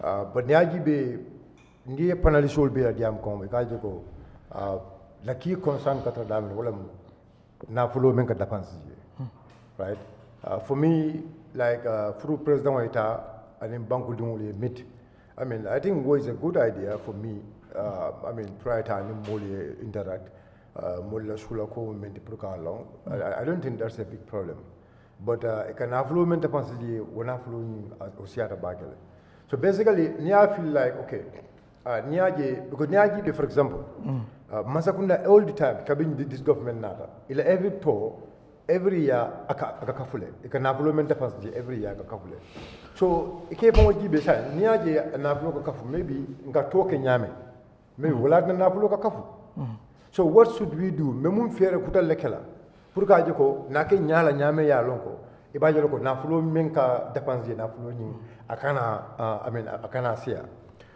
niaji be masakunda ka tamani bulol lela ye president soto me ya lonko le sira of the president ye governor soto me ya lonko fanan banku dum le dépense wala do kono fanan me sirim president way tundola but amanda o fanan ko nange banku dum fon le mol tombo me ya lonko wala the local council state but the local council is not only the chairman, but ye not according ye councilor tombo. But those councillors also will find more than you know go lua ko ini will do ko kala. Will the VDC. You know VDC for the tombo. Right? So no, so I mean what development committee, WDC. So the WDC also a kabona munto, a kabona from the world development committees. So by now, that is how the approach is. Representative fault. These are the people, they're representing people from the grassroots. So for the president to know the problem of the citizen, I think if this way is used, the president will be able to know the problem. If it is all about, let's say, for example, because if not the concerns for. Look, there is community development officers. And the community development officers, they have their job. I mandate you, but you will see, for example, President can you meet the people told for you to see a community development officer, because it's the person he was working with the grassroots. And now, President, for example, I mean, but that is why people are saying also, missiono nyaka menti wala mnyindiko akake political. Okay, do you remember that is quite true. I political aspect surely, but I developmental aspect financially. But academic I think Dulu is very factual. It's about, member seating, capitalized diamond. It feels like is adding value to me. So something is adding value to him. Right? But okay, Nima Bula, there should be a solution because now, Ekata Moon Milikan Sai will live a Kumbokan. Ibe Kumbokan Minala, Ibe Kumbokan Balu Kenya, Ibe Kumbokan Silakola, Ibe Kumbokan in the hospital or Lakola. But those problems, you cannot solve those problems without having money. And near the money, GBSI. It take a member, eka wiriko nanka wo member ko it take a wallet generate no. Government is about planning. If you are not in human plan, you will not able to govern. ite nata banko ite atara gob di I mean ye banko tara julola sa ite lefta ko akaji ko banko la kodo pour ye banko do ko wala. But now you know your income. Yele income lande. But you always go ika budget okay budget me alam is actually our budget on I mean wole si hata more than your income. So near what do? You manage. You do physical discipline. So physical discipline, you know, that is where you have to know. When they were coming to the government, it was about 6 million. 6 million to 10 million, 10 million to 20 something million, to 30 million, and now to 50 something million. But now, all this, I mean, told, they spend different amounts. So this means now, then truly speaking, there is no proper physical discipline. Because if there is physical discipline, I mean,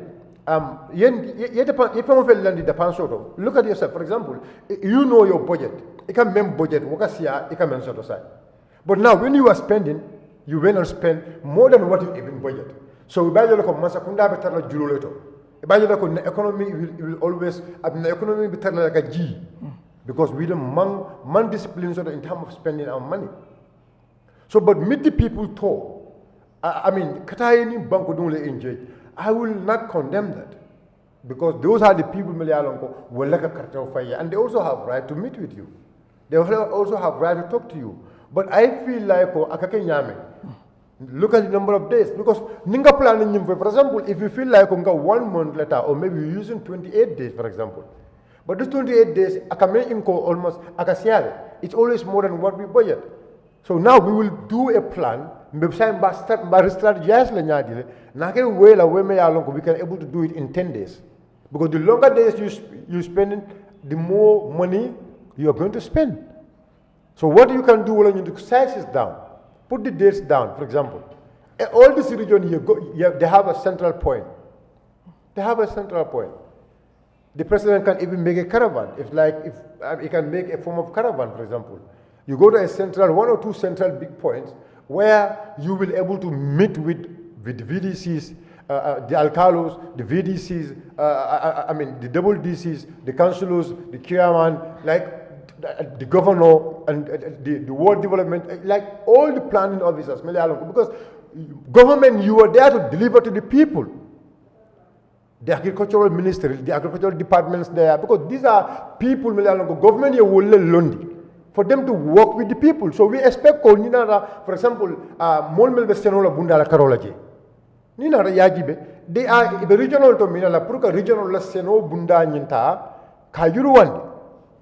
So they are the right people, Now the president is should have the opportunity to talk to them directly. I know they have a reporting line, and the reporting line, that is what takes to the minister. But now, if the president is saying, okay, I'm going, so the delegation, that's where you can also size down the delegation. Okay, let's say, last year, the problems in the Mel Soto, Molia problem Mel for now, these are problems, we've solved them. It's either now we want to go and see a problem for Mel solved, where actually, all these things are ways is possible. But we good governance. So you must have me along ala finto finti aka menka wolum nyinto ko kataka fem fo banko dungule me yalon ko ke filindi. And then I will go, I will think Rafananto. Garme ni hakilo baka in 2021. When they were doing the campaign, 2021 campaign, Jambando Dabijelle, the price of fertilizer. Abenu Santole. But because we're going to an election year, the price of fertilizer, yajindi. From how many percent to how many, for almost more than 100%. This government like in 2021. Nata jam from 2021, 2022, 2023, 2024, Jambando Damanji. Now you are telling the citizens in 2025, you doing that for what? Because you want to mislead them, because you want them to vote for you. And this is their own, it's like you seize them, the opportunity Nyantaka mentioned in the past, so but when you need something from them now, you're like, okay, I'm going to do it for you. Now it's about the Gambians. It's about the citizens now. National Jivedro. So Dobal be batari ulokono. Bari it will be sitting jang. If a Dobal Lokodo Tale Batala Notema, if opportunity to create la, if a Dobal Lokoro in the Monanyami. But Dobal Sula the Menna, it is son like okay Dobali.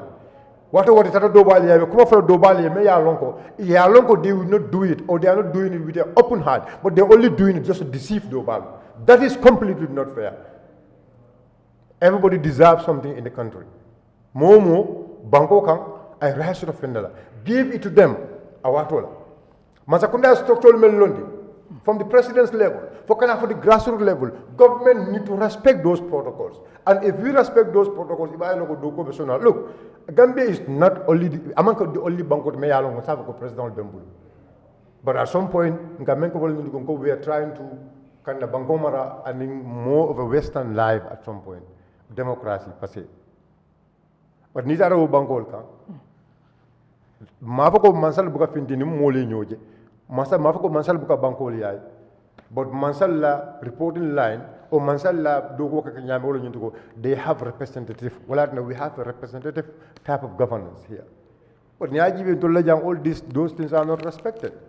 That is why we feel like the toe President Baroka Menke and Alamulu is something may along is political, it's not development. Among the development is political, and their interest is just because it will focus, because like, you have to balance it. Let's look at the development side and look at the political side. So to me, the political side, or the political aspect, that is what they like.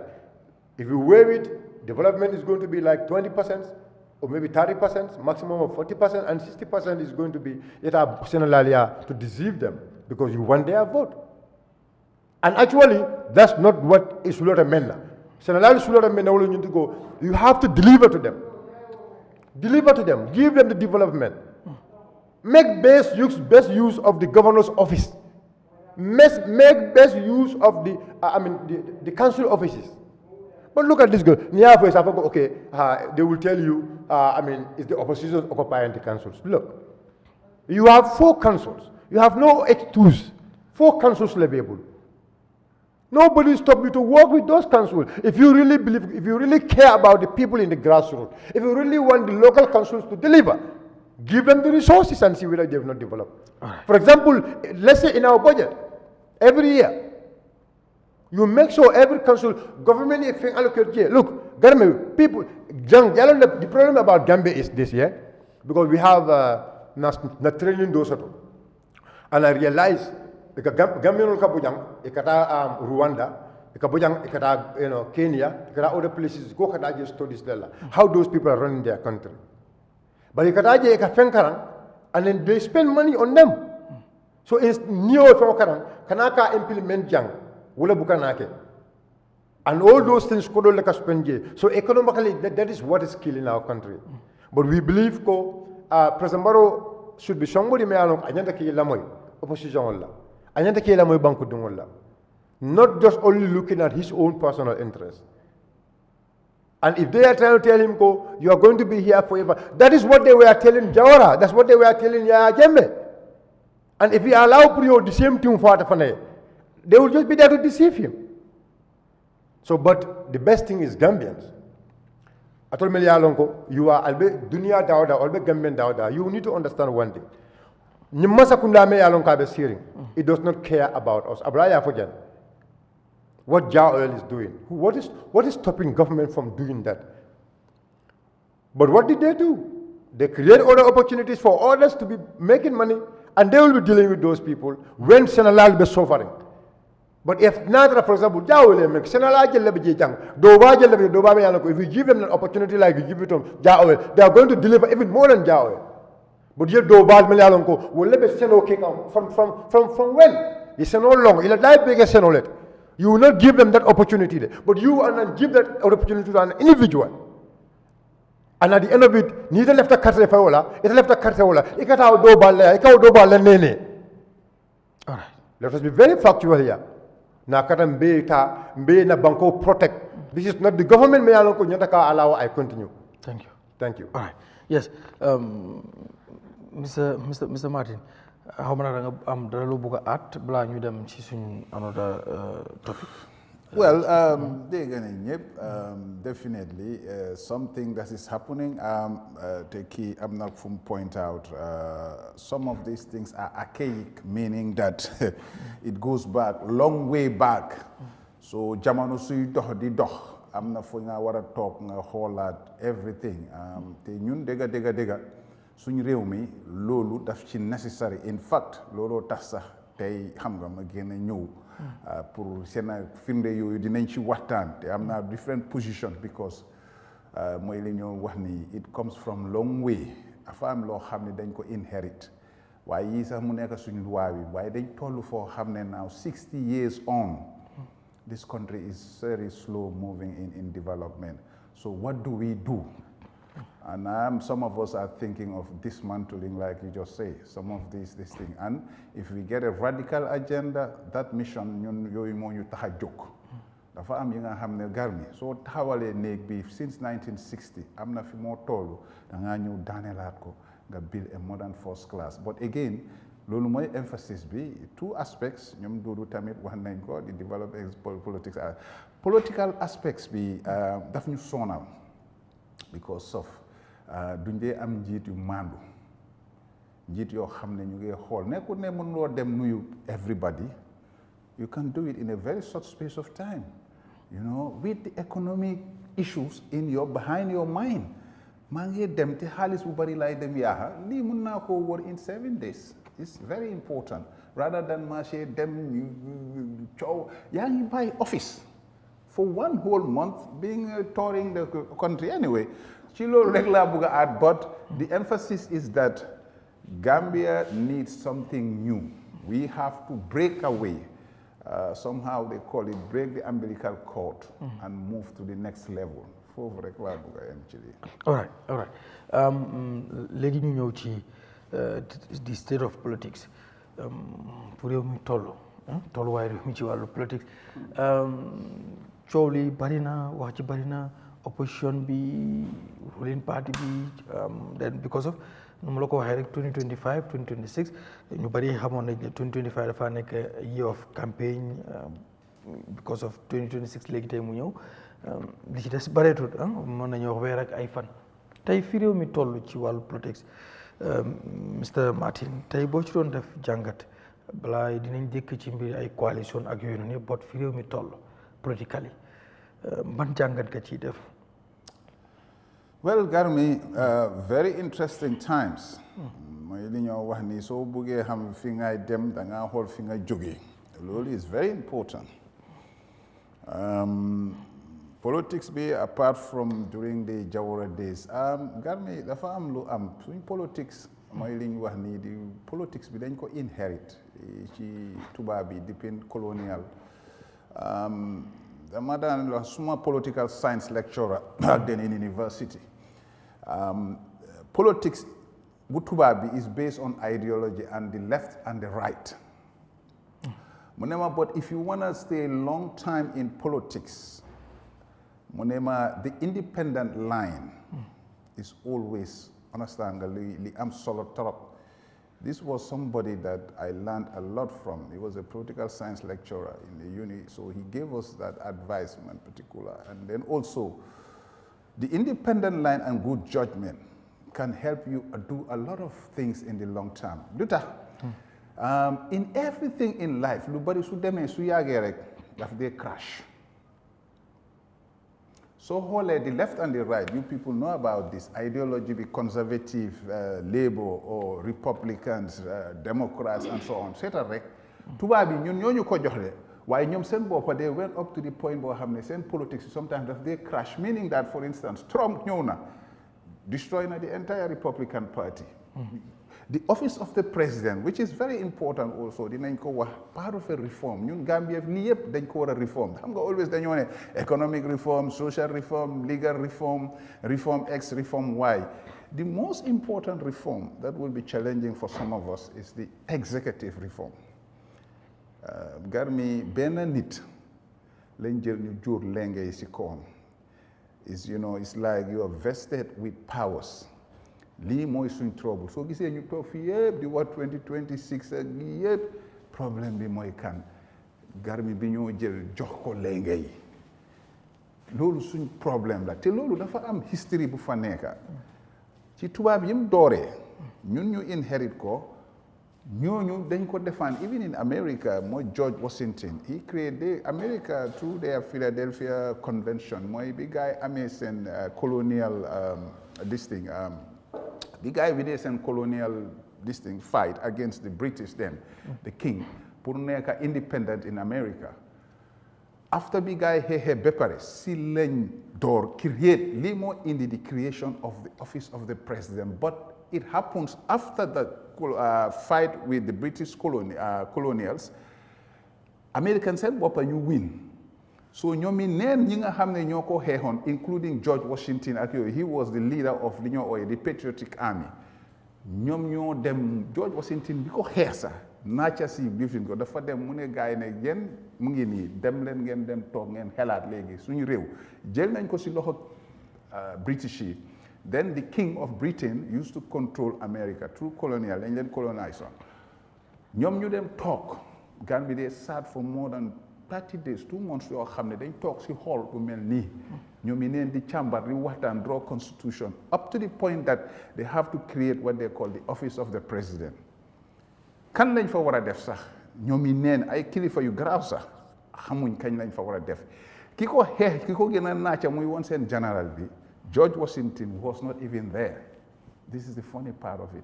This man was in the farms. Moom dafa ne pare na ci mu ngi dem béy sàmmkat bu béykat bu jëwoon la rek demee dem. They created this office and have nobody to put in. They say, okay, can we make him a king? Ba gaay demee wax ko ko mu ne leen never again wax ko ko. You know, then we have to create an office called the President's Office, the Presidential Office, which is, it was a special experiment. Dañ doon experiment noonu. This nga bi mu toonee down ne dañ ko war a def king, mu toon ko down. The King of England then, he says, my God, this is the greatest man ever on the planet at that time. Imagine yow mi ko xeer, naaca si sa nit ñi deesi and everything, ñu ñëw ne la dañ laa jox loo xam ne, understand nga ne leen déedéet. Dañ am pour forcer ko in the end mu jël ko but to the point office boobu noonu dañ ko design with qualities the tenderness the kind of caliber of person boo xam ne da nga ko war a nekk tey loolu moo indi the American White House people bi di dem visit yi nataal ak yooyu but to your point our state of politics Garmi ñun tey dañ ñëw to the new political system boo xam ne a lot of parties am nañ party political system. A lot of people are creating parties. A lot of people, well, welcome, democratic right la.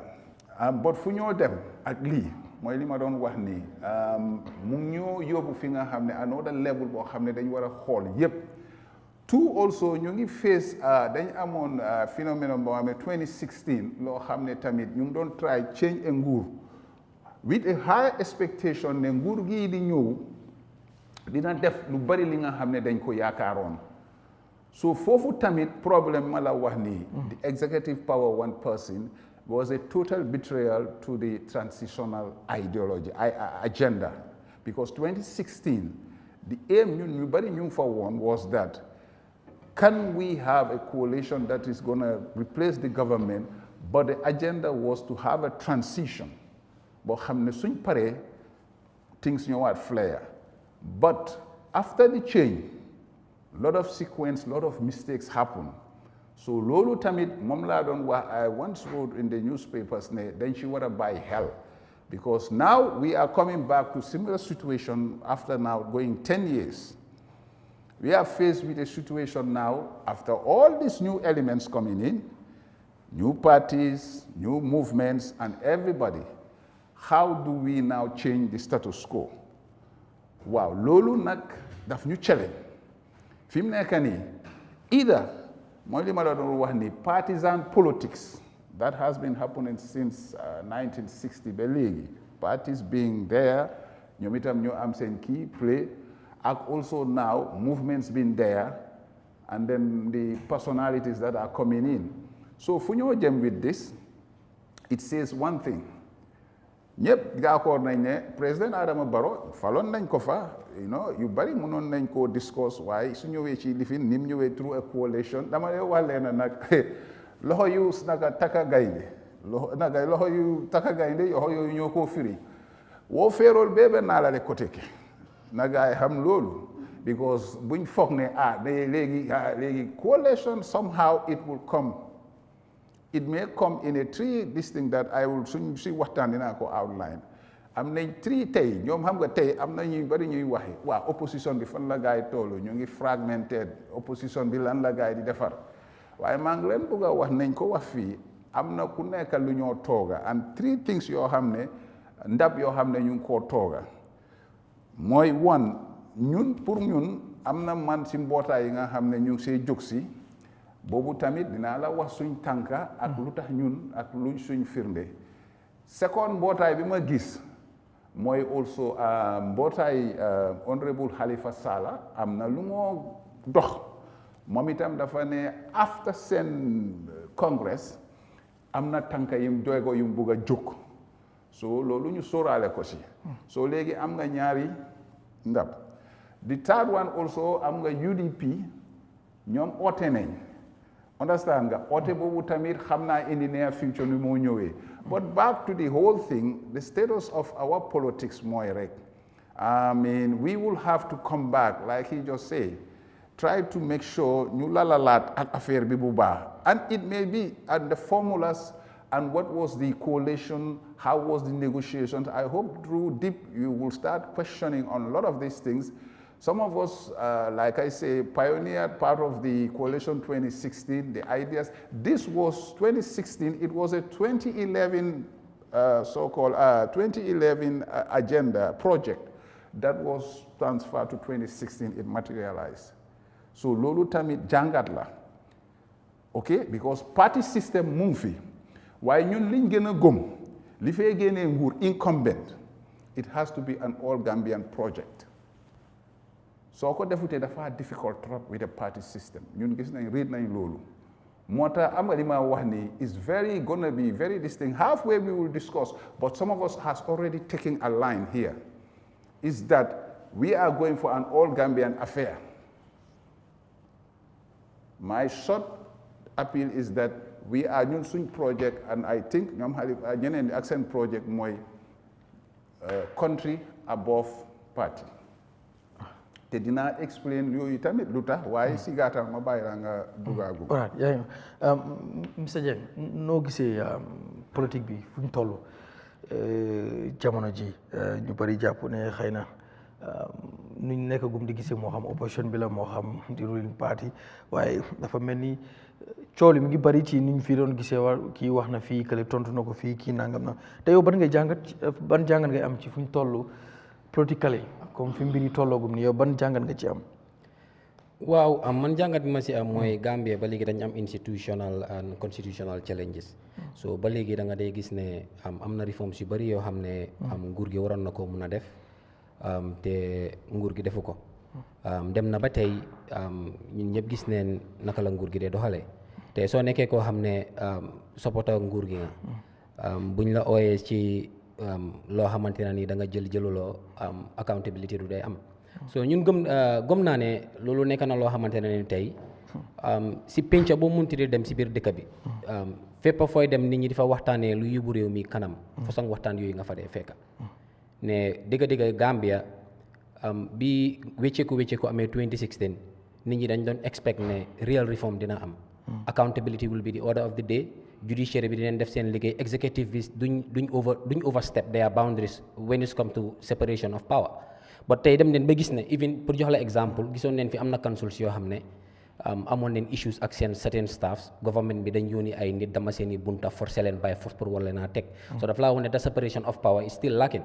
So soo waree dem si nguur bu mel ni tey nguuri Gambia whereby we have 3 arms of government, executive bi mu ngi overstep di dem bay dugal boppam si place yoo xamante ne ni waru faa àgga. So daf laa woon ne rek ba léegi Gambia mu ngi fu mu nekkoon am na waxkat bu wax ne Gambia ngi si biir yaayam ba léegi wusi ni ko judoogut so man gëm naa ne loolu yëpp am lu am la because at the end of the day man gëm naa ne loi bi wax ne tey dañu war a sànni karta tànn président with a simple majority the same loi boobu moo wax ne dañu war a am 3 arms of government te dañu war a am separation of powers executive bi dañ am fu ñu war a toll si doxalin judiciary bi am fu ñu war a toll législative bi tamit am fu ñu war a toll but suñu demee ba nga xam ne tey nekk na mbir moo xam ne executive bi dañoo overstep lu leen neex la ñoo def dem na ba nga xam ne tey soo waree bàyyi xel am na yenn concession agreement si day xew yooyu war a dem parliament pour approval da nga dee gis ne executive bi mooy toog si ruxaam rek defal décret tambaxee fii kii sign fële loo xam ne alal askan bi la loi bi mu ne dafa war a dem si parliament bi so dafa laa woon ne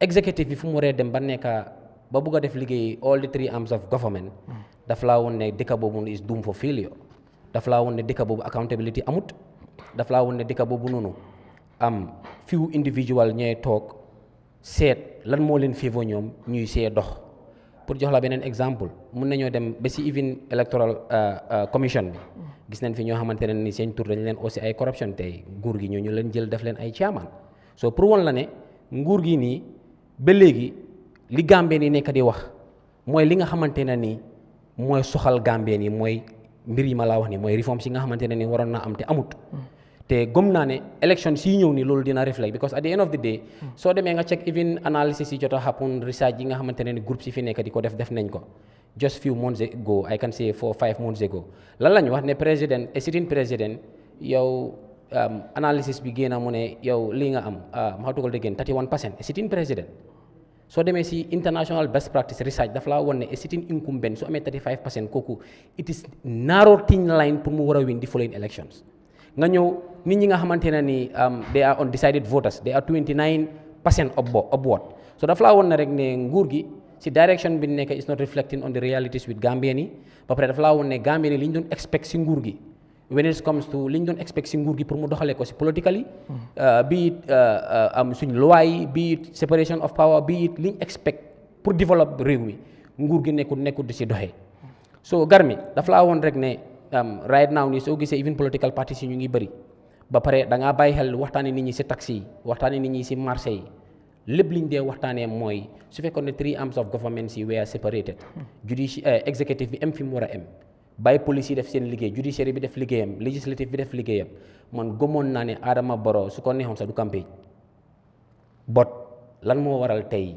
Gambie ni ne dafa doy gis nañ fi ñaata corruption scandale yoo xamante ne nii police yi investigate nañ ko jël dossier yi teg ko si attorney general's office bi fan la mujjee poussière lañ fa nekk di collecte fan la mujjee bot gis nañ fi tey Gambien bu dem toog West Coast Radio wax ne moom dafa am si ay mbir yu mu bokkoon taf si airport bi lañ ko tàncee yu bu ko mayeltu nga gis fi tey doomi baadoola boo xam ne béy la sàcca ñu tàncalaat yaa ngi mayeltu nga gis booy boo xam ne mobile la sàcca ñu tàncalaat yaa ngi mayeltu bot ñaata investigation lañ fi def ñu ne la dañ am order from the top ana Russian scandale bi barki démba $30 million investigate nañ ñëpp fan la mujjee ñu ne la dañ am order from the top loolu la police yi wax ñu gis fi COVID-19 bi whereby executive bi si boppam dafa set up an ad hoc committee pour make procurement $600 million si ba tey auditor bi mu ne mënuñoo gis receipts mënuñoo gis vouchers $600 million yow nga doon wax ne Yahya Jammeh duma la yow ñu fekk la ngay soccoo yaay eli xale agar mi soo dafa laa woon ne Gambie nii liñ séntu woon ci nguur gi man gëm naa ne Barrow su jàngoon si ñu fi jóge Gambie daf doon dem ci kanam Gambie sàlla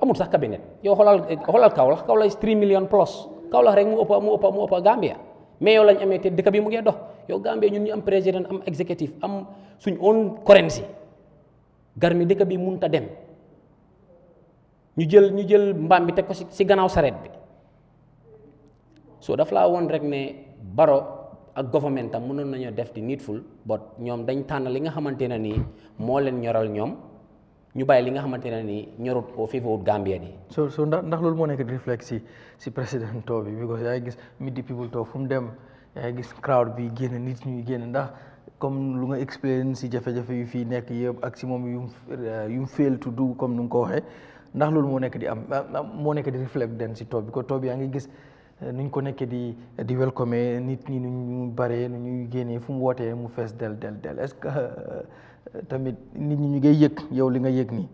waaw man mun naa laa wax ne Gambia nii right now I can tell you for a fact ne Gambia nii I can tell you ne man xam naa nit yoo xamante ne nii uy ma Garmi duñ doo leen wax dara la dul mbiri Adama Barrow tey ñooñu ñoo nekk ñoo xam ne ñoo futeeku ne ñoom nguur gi doy na yow ba jox la classical example pour rek nga check state of mind ni Gambia nii Barrow bi moo ñëw nekk président 2016 ñaata la fekkee woon saako maalo 900 ñaata la fekkee woon bidon ngi diwlin $800 Garmi tey saako maalo ngi ñaata tuuta soo bëggee lekk saako maalo bu baax Sadam yaa ngi wax 3-5. léegi ceeb ngeen wàcceeku.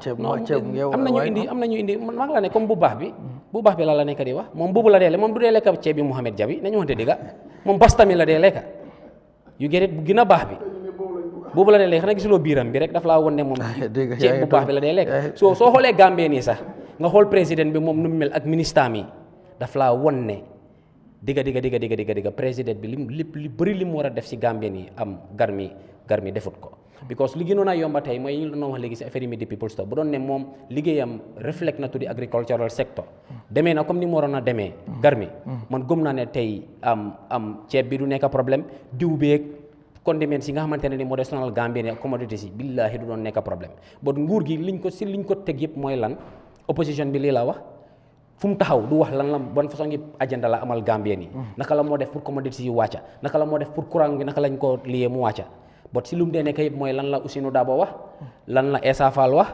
lan la kii wax lan la kilee wax so man dama gëm ne réew doo ko yoree noonu réew dañ ko pencoo duñ ko paccoo te pour nga pencoo réew man dama gëm ne ñooñu ñëpp ay partner sam leen in development waroon naa mun a toog o Essa Faal o Bensouda o Assane Martin o ñeneen na ñeneen toog a ñoom mu seet naka la bon fa ngi dialogue ak lan la moo mun a indi pour ñooñu sax ñu advice ko properly ba tey da ngaa gis ne moom ñooñu tey enemies la leen def so naka la ñoo mun a yóbboo réew mi ci kanam political dynamics yi si biir dëkk bi ak crowd yi koo toppa tey si pindi midi people store ñun xam ne loolu yëpp naka la daan demee bul fàtte ñu naa ñoom ñoo nekkoon si benn géew moving crowd nga war a dem jaara sooma nga yónnee moto be kiyang di dajale nit ñi ñun xam ne loolu waaye élection yi ñëw nii 2026 dina xam ne ay nit la ko siixal te dina xam ne nit ñi fàttewul ne lu ma téeméeri xale dee neen fi si aki bi because of negligence in Ministry of Health bu Gambie ni fàttewul ne cash power bi yokk na 50% te suñ waxee mu ne daf dee sob benn nawek te Gambie ni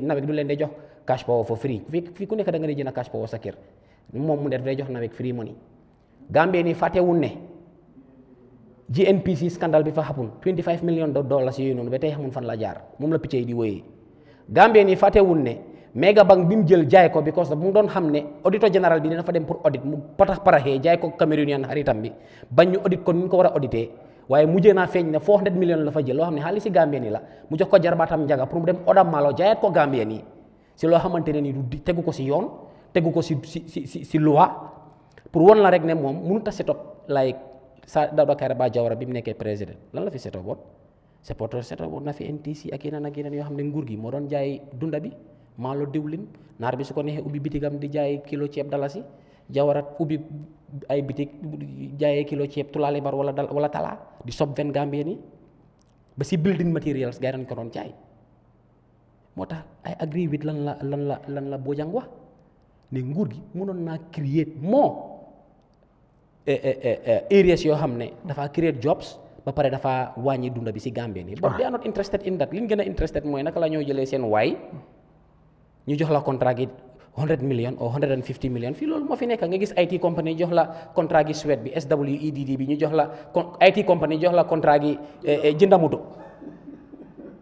nga benn moto buy jar $3 million nga jox leen voucher $6 million si yooyu la gars yi dee dox de wante lii intérêt si Gambie nii nguur gi loolu intéressé wu leen moo tax ma ne la sànq ne man dama dee toog ma waaru ma ne ndax ñii digga ndax ñii ay Gambien leen Garmi because man gëm naa ne Adama Barrow bu ko Gambie nii ñoroon even mid the people store bi su ko ki ko budgetal su ko waxoon ne $50 million la ma budget sa daf ko ne mukk parce que Yahya Jammeh 2016 $7 million la budget te wër na dëkk bi wëraat ko waaye tey lan mooy war a tax ngay war a fan nga ko war a teg ngay war a budget 52 million Ministry of Youth and Sport 118 million 115 million lu rek war na la moo tax Gambia qualified lu rek war na la woon la moo tax Gambia mënut a am pure talents from the grassroots kuy war a jël yow di entire youth of this country boo statistics yi mu ne 70% of the Gambians are youth su nekkee 1,700,000 bi yëpp Gambian leen yow sa office rek nga jox leen 700 million including the vice president muy $1 billion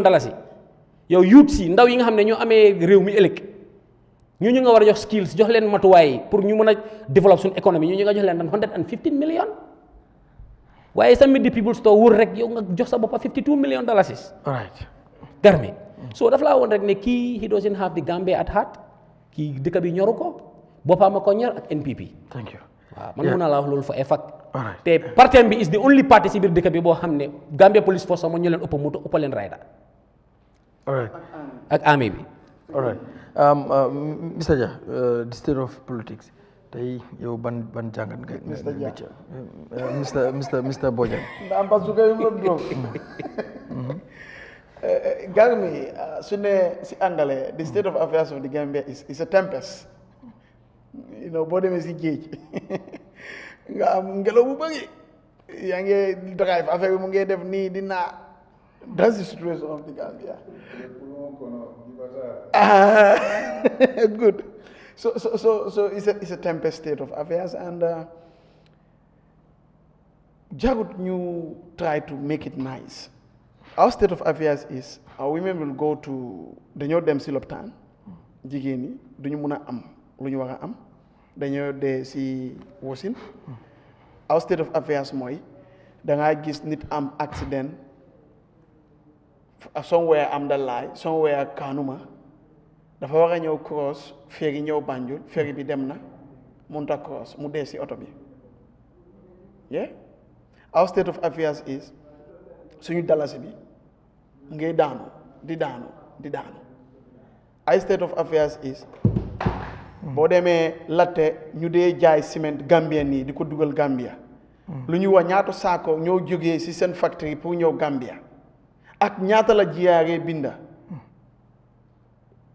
aduna ak asamaan bi suñu state of affairs mooy xale yu nekk si university bi mënuñoo am innovation labs yu nga xam ne xale yi dañu président Barrow dafay wala système moo fay nekk nga xam ne national innovation competition ba nga xam ne University of the Gambia dafay ñëw nga am USET or whatever nit ñi toog xool lan mooy problème yi dëkk yi bii wala foo ñi Kansala district lan mooy seen problème xale yooyu noonu dem def research ñoom compete ak business idea nguur joo leen xaalis ñu ne leen doxal leen lii mu yóbbu nit ñi loolu la ñàkk si dëkk bi ñàkk nañ nguur bu nga xam ne dafay xool Assane Martin mi is very good waaw bokkuma ak moom waaw xoolal Assane nañ ko Assane bëgguñ nga join NPP Assane leadal that place waaw ñu bëgg a gis lan ngay liggéey no Assane we want to have a chat with you ñu nga xelal ñu xool naka la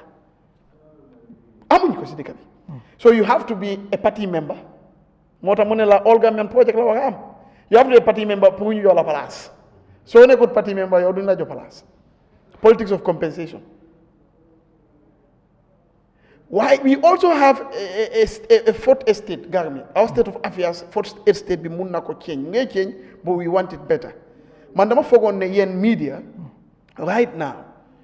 So President Barrow and other politicians come out defante. You people should not encourage it in any way. Ngen try, okay, mont bi SFL ak GDC lañu wara am. Te xam nga time bi campagne amut.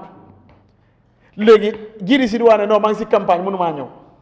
Mama Kade dafa ay toog fii panel mu ngi toog nii SFL toog nale seen agenda ñun yëpp ñu ngi ko amee ku ne mu explain ñun ak ñeneen ñu am expertise du ñun sax people outside there ñu gën a am xel ñu toog ñu criticize ko Gambia nii xam before because time yi lifin boo presidential debate ñu ne mu ngi si toog bi ñëwut te how can you debate about a country for 1 hour and people should decide based on that so I think the media should begin to do that. Again, a panel like this one is very good. We need to have hundreds of this. We have them seated here, one by one again. Li yep did not change our state of affairs. benn state of affairs mooy la monopoly. It's a kleptocracy. How do you give government contracts to one company? Since you came to power, the same company. Give to CB, let him enjoy. It's Gambian money. Give to, veteran, let him enjoy. Give to Dudu next year. That way, you create millionaires, not within your own circle, but Gambians all over. How many people from Jokado are doing business here in an area where they have don't your contract. You're going to make 2 millionaires in Jokado. The next year, you're going to make Fonyi. Ñun loolu lañ foog suñ dëkk bi foofu la war a tollu at the moment. Why? Unfortunately, tollu fa. And the media has a role. Man, suma munon. Ben politician do ane baro ma all at interview did it. Damala o manela kay talk. Sa agenda bi faram fanchel ñuko panel ñangi ni. We have the University of the Gambia doctors ñum talk. They are free to interpret. They are free to tell you. They are free to tell you research. Lolu moy change suñ deka. And that should not be, for example, Gami, don't you think the government should have sponsored you people? Nga muna ambi Soma, nga muna ambi Bansan. Sit with the people, discuss with them. Ñooñu tamé muna okay Bansan am nañu very good youth nga xamné amna problème Bansan mu ñoo tok ci plateforme bi. Mo wax nak muna dimbalé ci lolu nonu because plateforme bi mu ngi ay nit ñi.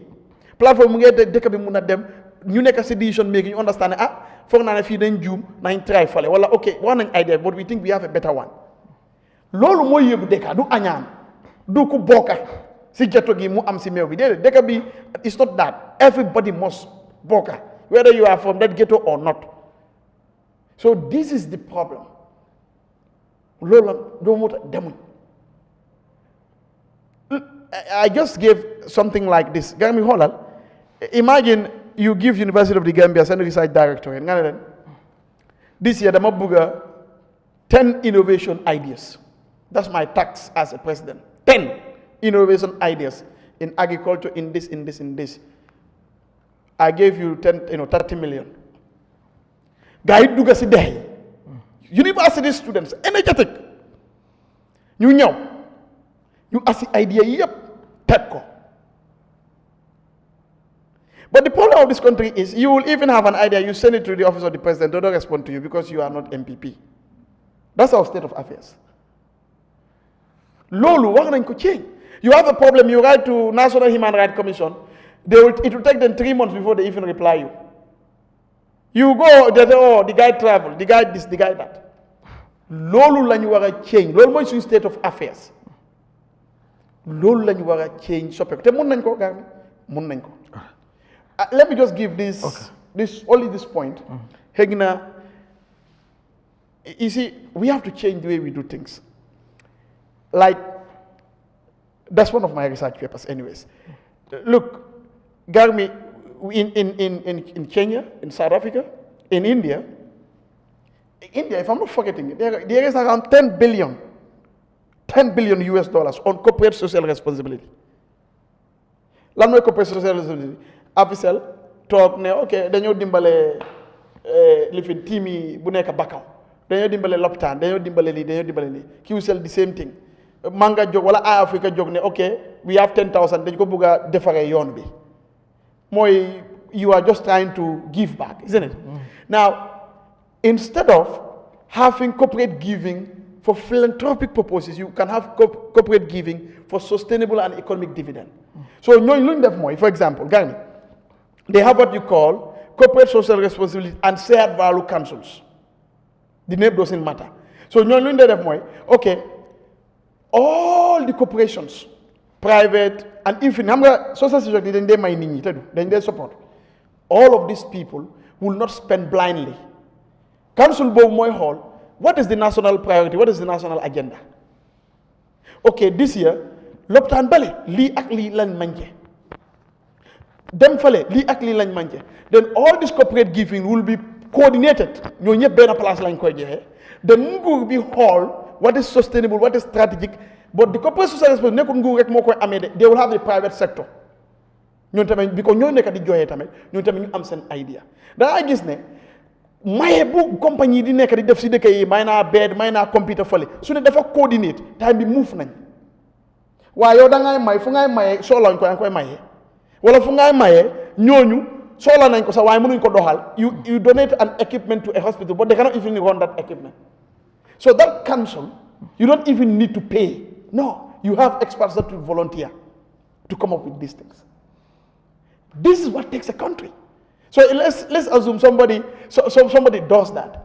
Another one comes and do this. Defy them. They can be them. Why lolu moy suñu problem as a country. You know, ñu may ñeneen ni why this is our state of affairs. Thank you. Yes. Mr. Jah, state of politics. Yow ban analyse nga ci def comme gis nga sa naataango yi ñoom nuñ ko gisee wala jàngat bi nga xam ne def nañ ko ci yow ban jàngat nga ciy def. State of politics loolu ngay laajte. fooguma benn la ak state of affairs. ñaar yi dafa am wuute. State of politics mooy fu politique bi tollu ci réew mi li ci jiitu nañ xool parti yu bindu.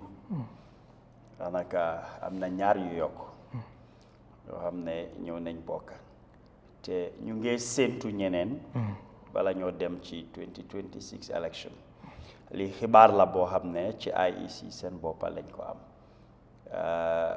biñ falee li nga xam ne mooy njiit bu ees ñu am chairman bu ees ci turi interparty committee bi dañ demoon fekki leen seeti leen pour ndokkale leen ci place bu ees bi suñ waxtaan ak ñoom ngir di interparty committee ak the IEC ay partners lañ stakeholders lañ parce que interparty mooy lan fu political party yëpp di dajee di waxtaan IEC mooy fa la parti di bindoo ñoom ñooy saytu parti yi doxal wàllu élection bi wax nañ ñu ne lu toll ci fukki parti yu bugg a bindu ñoom ci yoon dafa mel ni suñ amee ñaar US ñetta dinaa wax ñetta am nañ ñetta US soo si boole ADD am nañ APC ñu am GPAP yëpp parti US la kon dafa mel ni ñu ngi saytu yeneen juróom-ñaar wala 7 parti yoo xam ne ba tey ñu ngi bugg a bindu loolu la ñoo xool dafa gën a yaatal géewi politique bi ñoom tam ñu ngi leen di ndokkale di leen wax ne yegsi leen politique la ku nekk li moo yaatal lim ñoo jox maanaam nga xool réew mu mel ni Gambia fiñ toll suñ population num toll lu ndaw la lana tax ñuy am parti yu bari yi loolu luñ war a laajte la te képp ku sos parti rek wala nga taxawal sa parti li nga bëgga mooy réew mi ngay laaj pour ñu jox la ko fi ma xoolee mooy ne parti yi fi nekk bari na lana tax ñëwuñ bokka ci parti yi fi nekk waaye ku nekk ne dina sampandi naam seen right la yelloon nañ ko pour ñu jox leen ko waaye lana nekk ci politique bi ba ku nekk daal moom dafa bëgg a nekk président loolu lu ñu war a xoolaat la maanaam ni ñoo doxalee suñ politique ndax am nañ solution ci loo xam ne mooy saafara réew bi waaw ñeneen muñ nañ laa wax déedéet ku nekk ak ni moo gisee man soo ma laajee damaa ne am na foog naa ne war nañoo teg politique boo xam ne dinañ encourage motiver nit ñi ñoo bokka ci li ñoo jaay ko soo ne suma agenda baax na moo mun a yor réew mi keneen ne moom gëmut loolu mu sampandi ndaam keneen ne gëmut loolu mu sampandi ndaam ku nekk di sampandi ndaam pour man loolu jongante bu métti la moo nekk ci biir politique bi lan moo ko waral seen right la naam am na ñoo xam ne sa ñëw nañ form seen parti déggatuñ leen mosuloo dégga ñu dem too gisuloo fenn fu ñu defee rally gisuloo ñu organise benn activité loo xam ne ci mbiri politique la laaj bi mooy lana tax ñu sos seen parti parce que gëm naa ne soo sampee sa ndenda wala nga sos sa parti réew mi nga bugg a laaj pour ñu jox la ko li ci gàttal maanaam opposition bi mu ngi gën a bari mu ngi gën a yokku loolu pàccoo la ici ci ñoom neen seen biir léegi pàccoo boobu lu ko mën a defaraat mooy ñëw together ñu def alliance nga xam ne opposition bi am nañ benn big force bu rëy te ñoom li leen war ci loo xam ne moo leen di jox doole incumbent bi ci tànka yooyu la nekk moom mu ngi ci alliance mu ngi ut naka la moo yokkee ci moom loolu state of politics boobu war nañ koo xoolaat pour man lu ñu war a saafaral la ñi nga xam ne seen xam-xam màcc na lool ci politique te ñu di si jàngale war nañoo génna ñu yee nit ñi du ne da ngaa discourage pour yeneen parti yi buñ ñëw waaye ndax li fi ne lan ay problème bi loolu mënut laa doy mënuloo cee bokka waaye yow da nga bugg a dem ñëw ici sa sampas li nga xam ne mooy sa parti bu bees man si suma gis-gis bokka na ci yooyu ñeena ci ñoom dañ gis ne amuñ opportunity dem bokka ci parti ne di nga fa mun a jiite loolu bokk na ci yooyu politique yi Gambia surtout soo nekkee ndaw dañ la dee wax ne da nga yaakamti da nga war a xaar time bi du léegi ci kanam la loolu encourage ñu bari surtout ñoo xam ne ndaw lañ pour ñu ne xaaral ma dem bokk ci parti waxuñ ne soo ñëwee bokk ci parti rek yow yaa war a jiite waaye ndax opportunité bi mu ngi fa ñu bari dañ seen yaakaar dafa tas si faana boobu moo tax ñu ngi ñëw di sampa seen on lu ees parce que soo xoolee seen constitution si nga xool seen manifesto si nga xool li nga xam ne mooy agenda yu ñu am yi ñoo jaay moo xam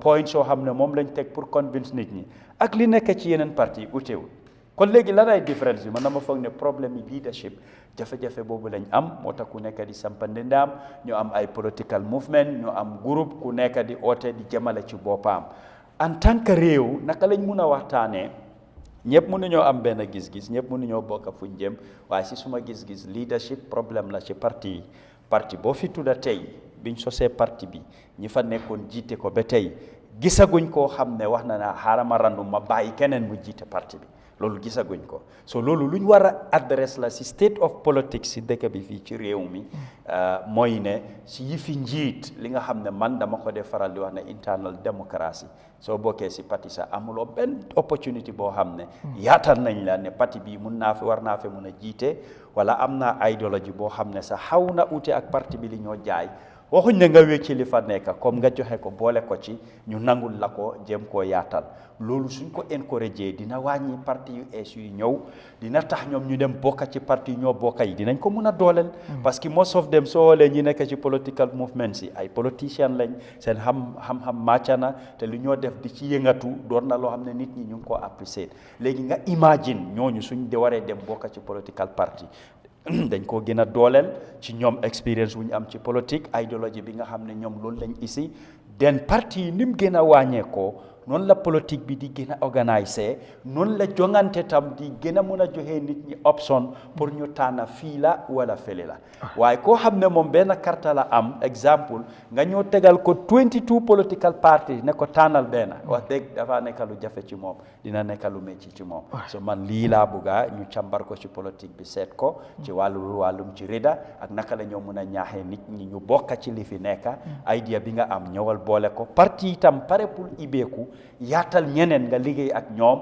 te ñoo xam ne yàgg nañ fa ñoom tam ñu dal di xaala yoon du rek xale yi waaye ñeneen ñu fa nekk ñu gis ne ñi ko jiite leadership bi war naa mun a wécceeku dina motiver ñeneen pour ñu ñëw bokka if not nit ñi dañoo continuer di sampa seen parti boppa thank you yes Sonko Gambia nan nga gisee tolluwaayu politique bi ci réew mi di state of politics yow ban jàngat nga ci am Yeah, thank you so much, Jammeh. I like you tamit baax na trop. Science and then recently, the political environment, na bankola political environment be nyame. Yes, political party will mina kanne, party will be reached kanne. The number of parties increasing every day.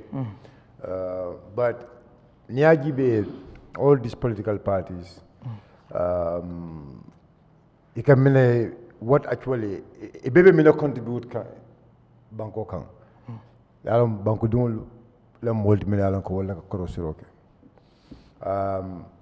near political party is not only about or should not only be about going to state house and then that is something I think we all need to understand. If it is only about going to state house, let's say ning election okay that wrong abandon the wrong is finished.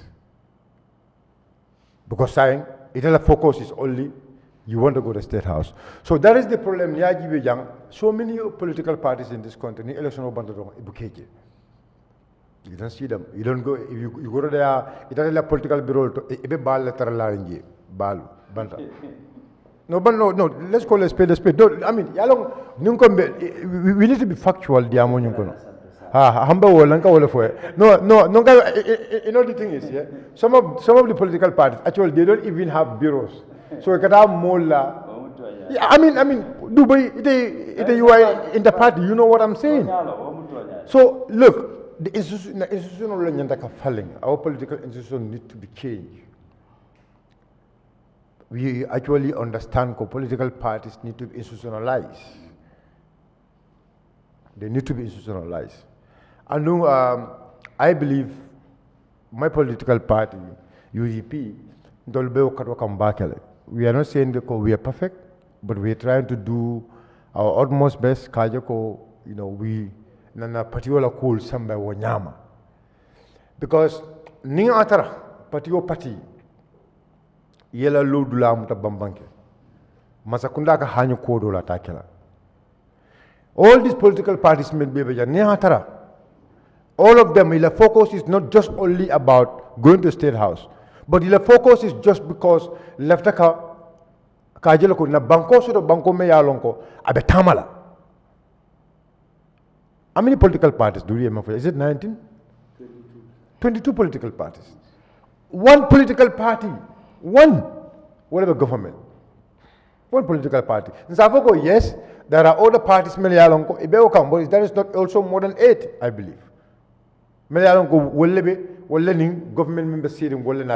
think it's more than 8. About 7. But now 7 out of 22. 7 out of 22. You have almost about 14, right? 14 or 15. Now if those 15 will be a focus on we have to hold this government accountable. And government, we must press the government left but Jambi, if it's about the country, even civil society for Nico Molefindi, some of the political parties will never join them. Because we categorize every individual as Kajako, Yimbinim Patiol, and Abedam, Netatla Kukilinge.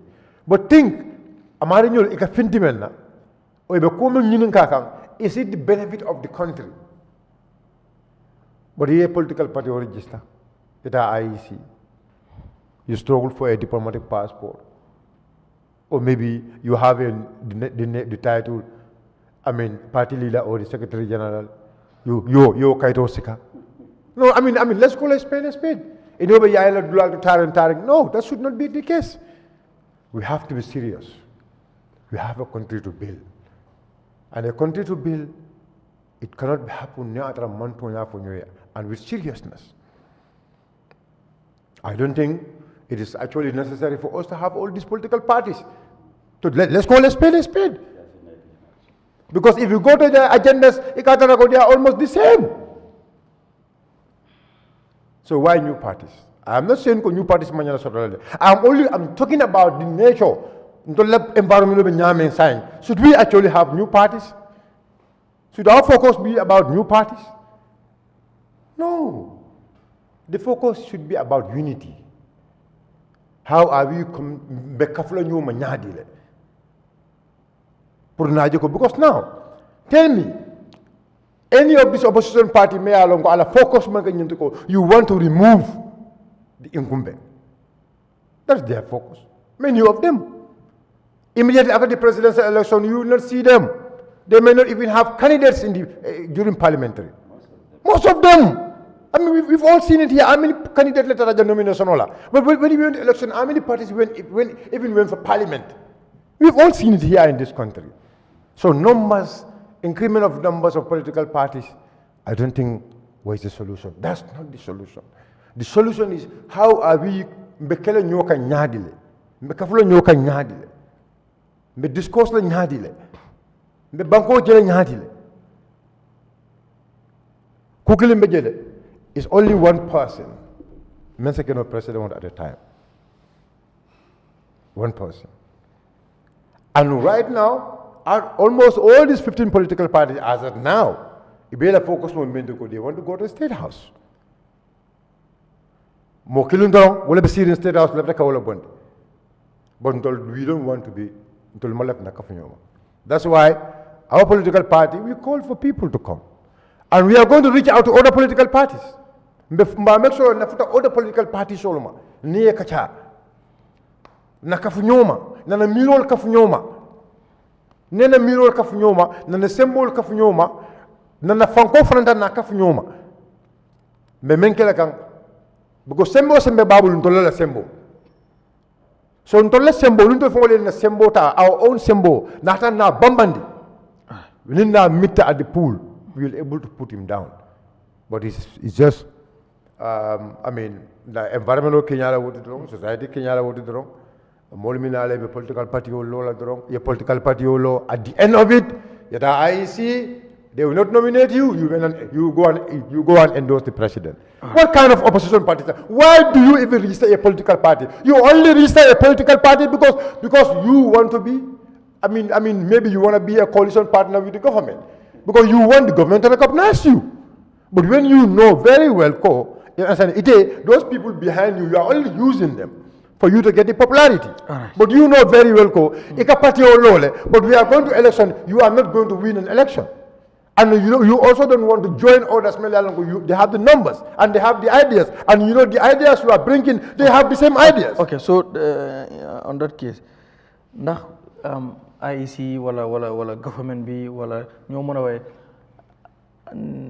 they are not right ci ñu yokku di registration yokku tamit let's say election fee bi pour tamit comme nu ko waxee koo xam ne leer na ko ne maybe su demee election du win xëy na dafa bëgg a former political party wala movement just rek nu ko waxee at the end of the day mu am fu mu dawale so wala loolu du justify no loolu du justify Garme so kon léegi comme li nga nekk di complain nii naka lañ mën a def because yaa ngi wax ne am na ñoo xam ne it is not even necessary to form a political that's party. why okay so naka lañ ko mën a waaw because tamit they have the right salaje bi baax trop salaje bi tamit baax trop you see electoral reform ni dara banko dol kam for example let's say in America they have only two parties maybe there are about 2 or 3 parties right but normally we see 2 parties goes to the election in UK they have about 2-3 parties I think normally we see 2 parties goes to election but why the laws they make laws and those laws will force you to put your idea or to join your idea to another political party. That's why the institutional they stay. The Republicans are there for how many years? The Democrats are there for how many years? They change each other, they change ideas, and their country is moving. Because remember you give it to the Democrats for let's say 10 years. Democrats will attack. You give it to the Republican 10 years. So no, that's not the solution. The solution is bringing laws. Lual samanang, lual melialonko, lual lebe registration on regulate. For example, let's say we say no single political party will be registered. For example, if you don't have certain numbers. Why you doing that? You're not only doing it also to save the economy of the state. Because, for example, let's call a spade today. All these political parties, if you say all of them, all of them are going to the pool. Dude, we all know they are not paying that. The amount of money they're paying to IEC cannot take us to election, huh? So they're taking our state covers. You take our state covers, it's a winner. It's a winner. But you not bankola na follow because the money is not from you. The 2 million they are giving, come on, that cannot prepare the boxes, the staffs and orders, that cannot pay all that. It comes from our taxpayers, it comes from the taxpayers' money. So you bring in laws about control, and the control is not just merely, but abena bankola fankola from tankala. If election over, for example, 2, 3, 4 boxes, way low. For example, so the expenses of 2, 3, 4 boxes and the expenses of 22 boxes is completely different. The amount of staffs you have to bring in, they have to be there, that is also completely different. And the facilitation also, the way it has to be facilitated. Look at the people in the diaspora. Today, the ballot box issue can actually happen in the diaspora, for example. They can try to play all the way around. But at Akela, no, it's not going to happen. At Akela, no. Do you know why? Because 22 political parties, all when they are pulled, it's not going to happen. So we have to get into electoral reform. Electoral reform, the way of voting, let's stop this marble voting. Let's stop this marble voting. Look, let's make sure na banko, let's move with the international. Dunia kata nyame, move for nyama. We cannot just be standing there. People don't understand. Hey, take them. All these countries, they started from somewhere. But the thing is, they are leaders, they are government, they are representative. They take the bold step. And that's where the members of parliament need to come in. You are not only there for your interest. You are there for the people. That's why they call them people representatives. All right. They are not there for their personal interest. They have to be there to make sure Gambian call left amendment, what people are crying for. All right. They're bringing those laws so that we can be guided, we can be safe in our country. Thank you. This is the point I have to say. Thank you, Abarak. Yes. Okay. America has more than 50 political parties. So they may Angleterre has over 300 registered with the election commission of the UK. They have more than 300 registered political parties. So you say America will make a two-party system. It's not even a two-party system because of high campaign cost. For our campaign in 53 states, it will cost you more than $200 million. Those parties don't have that money. You get it? More than the Democrat and the Republican. But so they may Angleterre, they have over, so they may make research on their electoral commission. They have more than 300 registered political parties, just to make it more straight. But so in democracy, in any democratic country you go into, more parties, they vie for. Don't want to in a democratic system like the Gambia, a representative constitution, more political parties should not be registered. Gis na ne lolu hana in a dictatorship nga muna wax ne da nga indi certain dry coolant laws boy wax ne dang ko pass nga am majority in the parliamentary elections nga muna pass those type of laws, but not in this time that we are living in, because America has muna make mom sonko suma borodala muna make more research, because dama gom ne Gambia ni lañ nekk di waxal te lepp lu ñoo waxa ñom dafa ron nekk fax. Mom su make research dina gis ne America has more than 50 registered political parties. So they may UK sen election commission they registered more than 300 political parties. For facts, I can tell you that. So what I want to ask you here, because the purpose of me saying this, there is something mad in Africa. Like, okay, America have 50, or let's say America have 100 political parties. No, it has 50. No, let's Which say are registered. no, I give you another 50, no problem. Let's say, let me just give you another 50. Now, all those 50 political parties in America now, tell me 1 or 2 elections may along more than 5 political parties contested. So I am talking to you here. I bring that analysis. I'm not bringing that analysis for a point of argument. I bring that analysis for a reason. Now, some reason you cut your clothes according to your size. You cut your clothes according to your size. And then I know with fact. For example, today, if for example we are, having 2, 3 political parties or 4 political parties, what we are going to spend on the election, and if we have 22 political parties, it's completely different. So what you do, yes, still it takes us back to financial discipline. We have a lot of things to do. America is far more developed than us. America is far more rich than us. But America, at some point, all those political parties, do you see them going to the IEC, even try that they are going to get nominated? They are all, come on, tell me. When week here, you see in America 5 or 6 political parties went for nomination. And then they have to vet all of them, use resources on all of them. They are only there on the. That's why you have. So that's why in our society here, you cannot stop civil societies. For example, some of those political parties in America, we will call them civil society. They are right-fighting groups.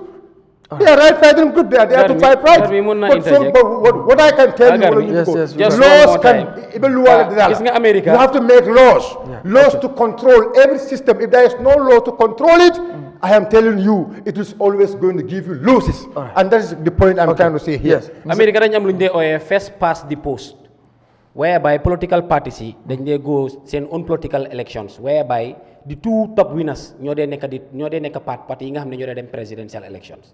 You get it? But they have more than 50 political parties that are registered with their electoral commission in America. You can make your own research.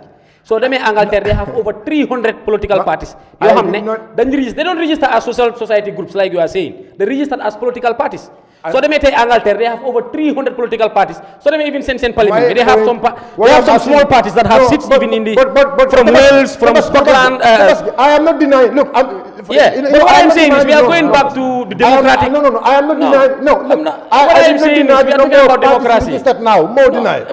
You said I go on research. I will interject. Just allow me. No, okay, fine. You went lentered, Brent. I listened to you keenly. I believe you just allow me to make the viewers to have more understanding on what I am saying. If you go, even though America, England, they had Labour and I know the other one, the Conservatives. But if you go to the Parliament, you don't only find the Labour and the Conservatives in it. You have other small political parties that are registered.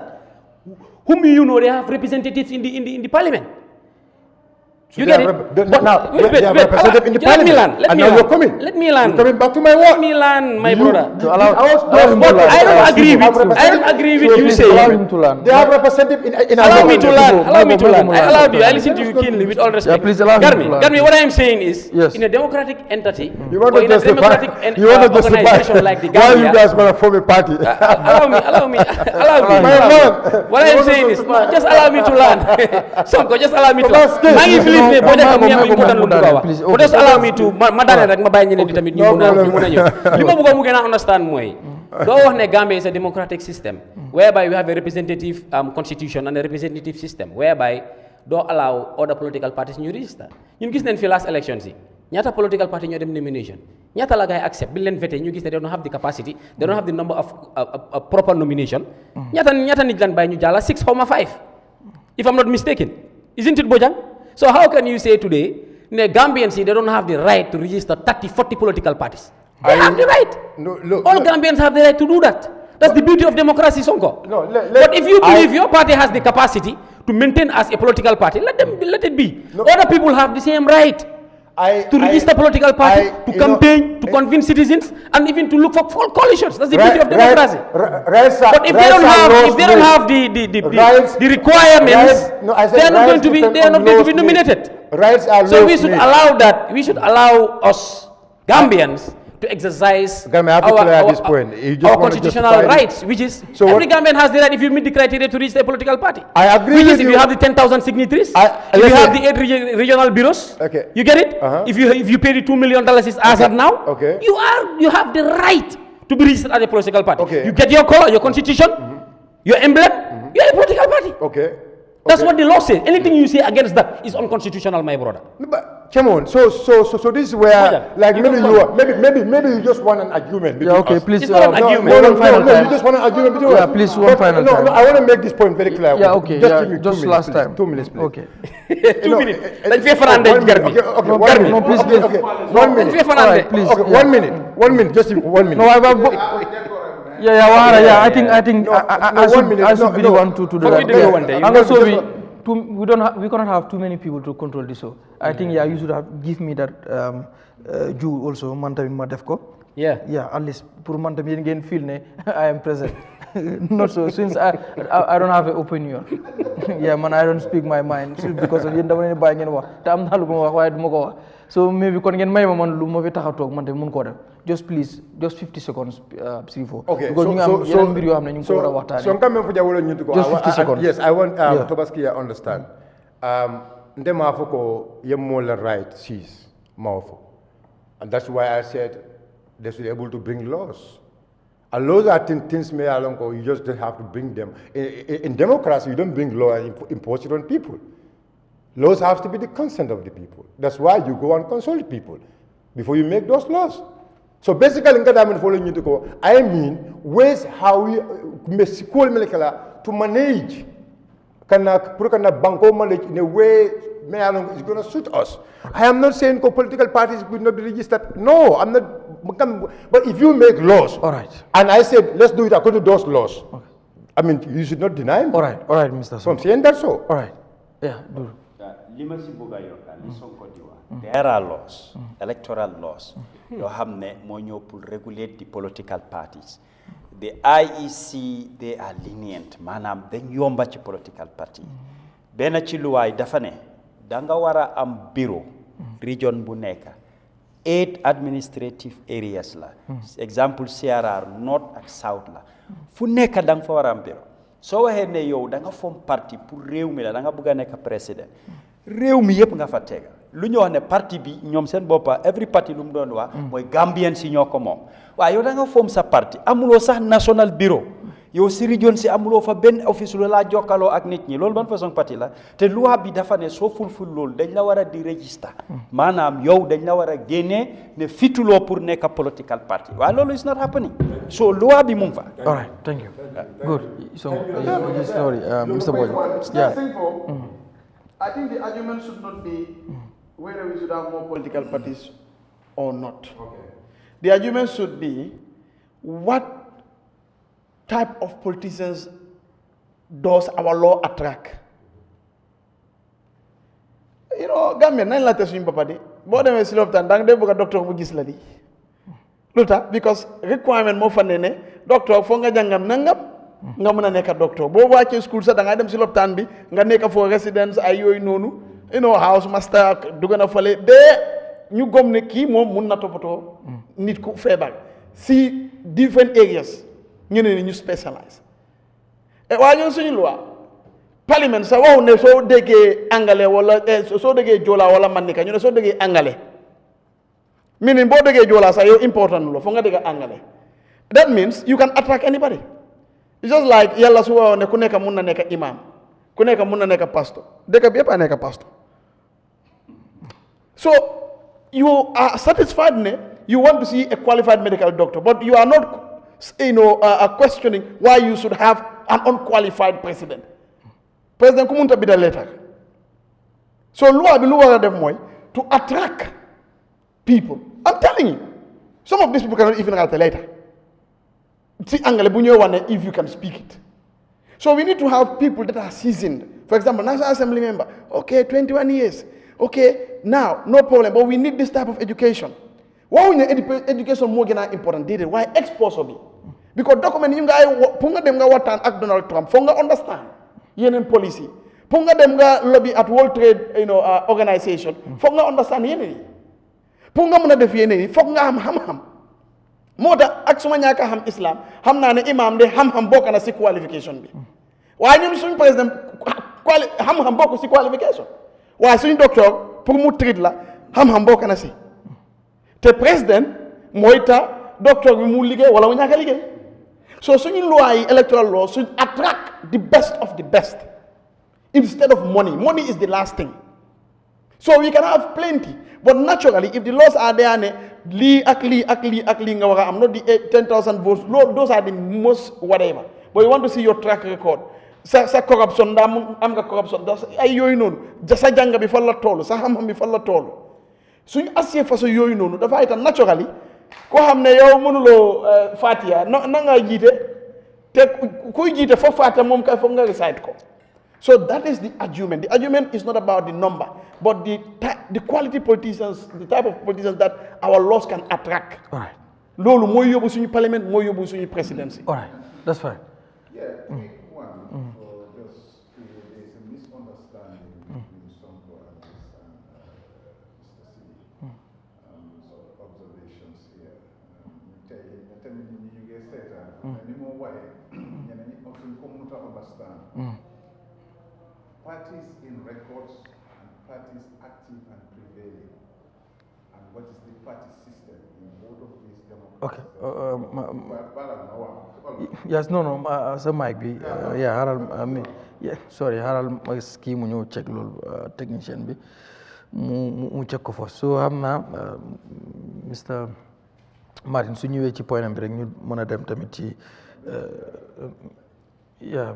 mbiri coalition bokk di leen fàttali rek yéen a ngi seetaan Sunu Réew Eyeafrica TV di am ci àllarba bu jot bu juróom-ñeenti waxtu yu jotee ñu fi waxtaanee ponk yu am solo tey gis ngeen yenn ponk yoo xam ne ñu ngi koy fal di waxtaanee mbiru tamit line si xam naa dinañ ko startaat di ubbi yéen tamit ngeen mën di joxe seen react because dañ ko daan def te yéen tamit si show bi ngeen bokk comme ni ñu koy waxee rek show bi nekkul rek panéliste yi kese because Sunu Réew la buñ sañoon réew mi yëpp dañu ñëw ñu toog fii ñu mën a waxtaanee waaye xëy na loolu du mën a possible moo tax yes yaa ngi am loo doon wax rek su ko defee nga ñëw foofu quickly waxtaan bi tar na Sonko ak kii Mr. Sibi guy brother I mean pour ñu ñoo seetaan am nga mu ngi wax something loo xam ne in terms of registration mu ngi laal two democracies like America and England UK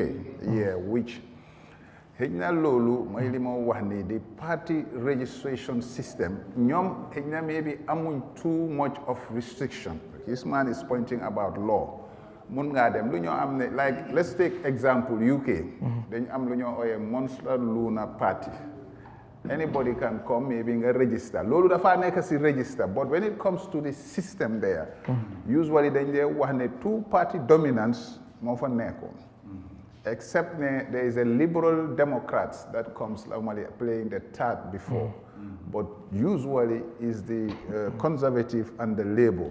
So maybe if you do your research, let's say you're that information out of a period or within their electoral register, Monster Luna has registered and X, maybe among that restrictions like us today. Fi ñom du di waxe nga wara deposit 1 million xam nga waxuñ ne fofu soy register party da nga deposit 1 million pounds. So some people may come and register but they may not be active. So hena mom data bobu la mo wax because some waxe UK I can tell you that Plaid Cymru is there, Scottish Party is there within their parliament, but some of them, the Green Party recently am ga reform. Wow, but ñooñu yëpp so Conte party fa nekk probably playing within their parliament currently, it may not be probably more than 10.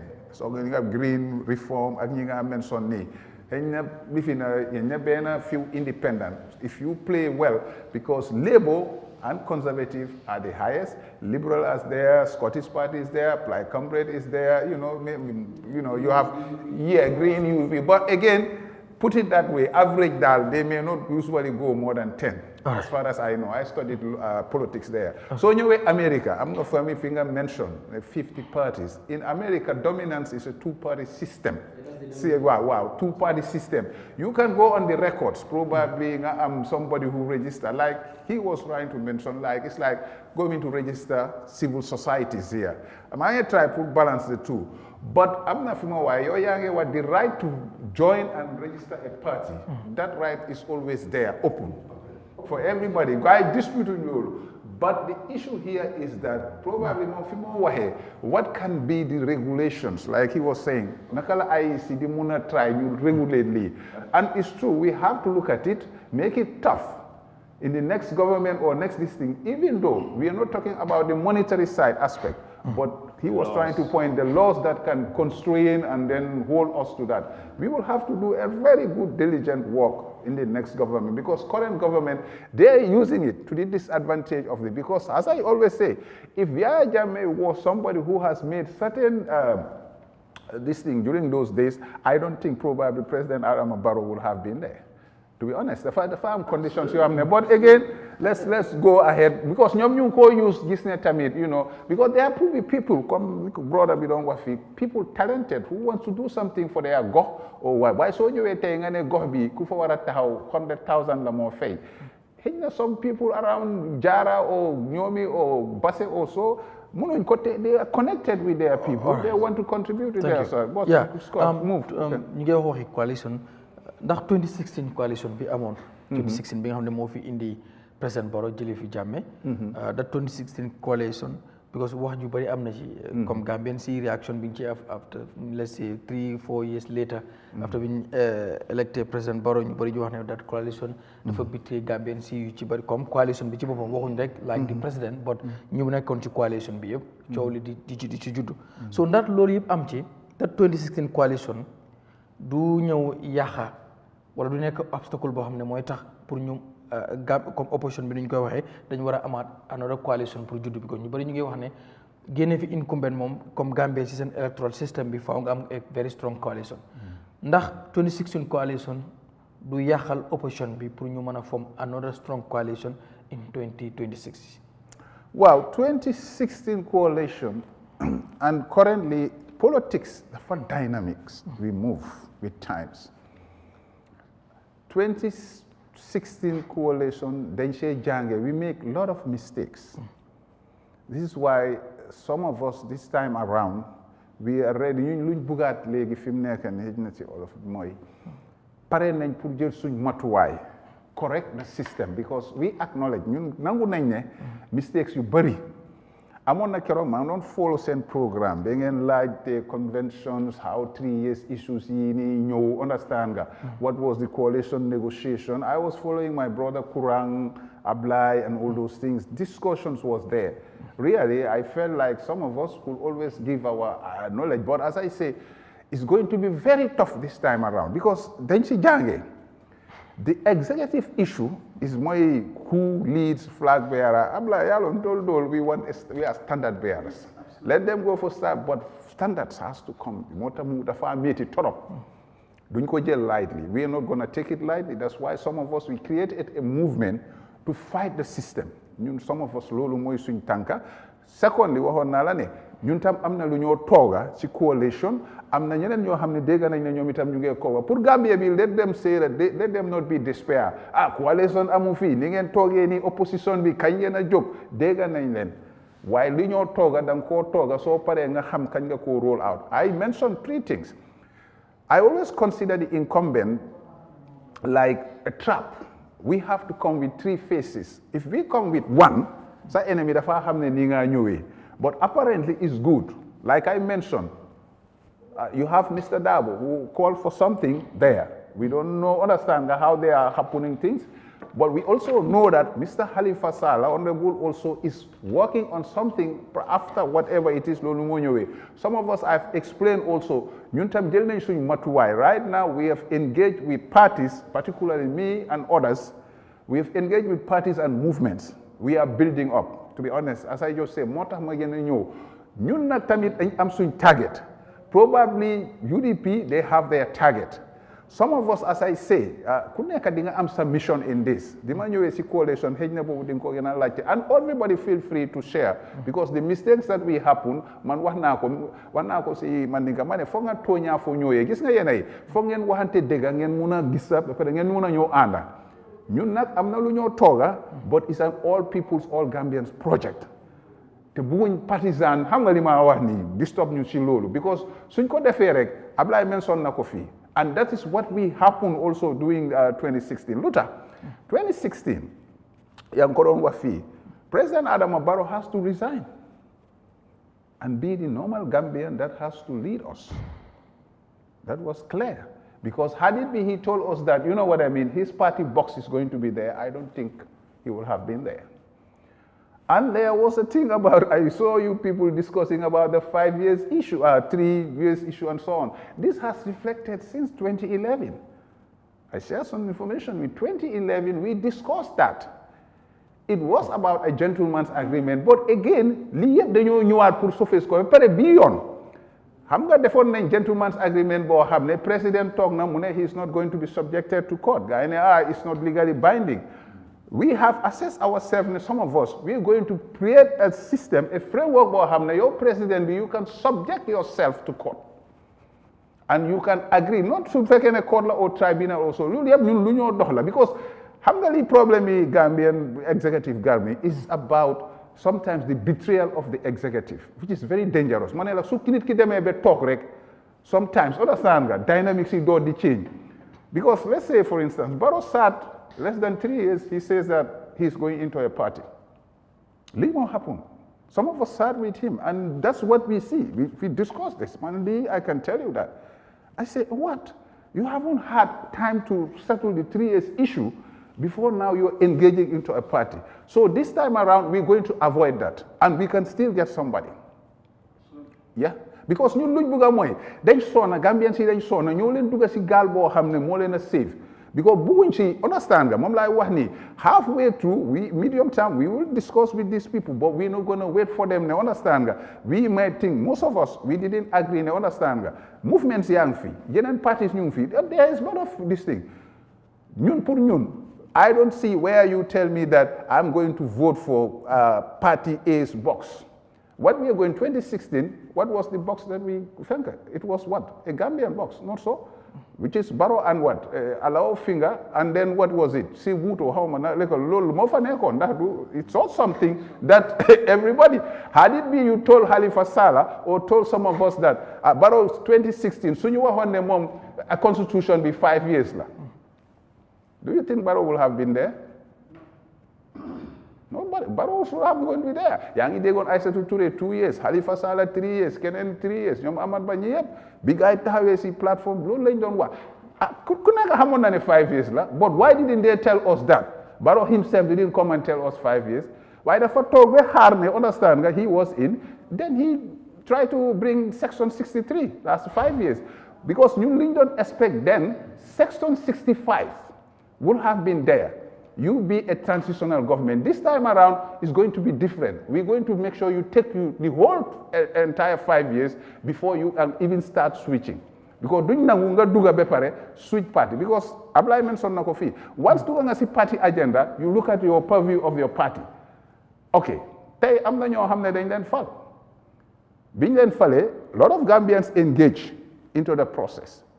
Why biñ démé tay, understand nga dañ ne ñun dé suñ party ñoo la fal. Then it becomes a problem.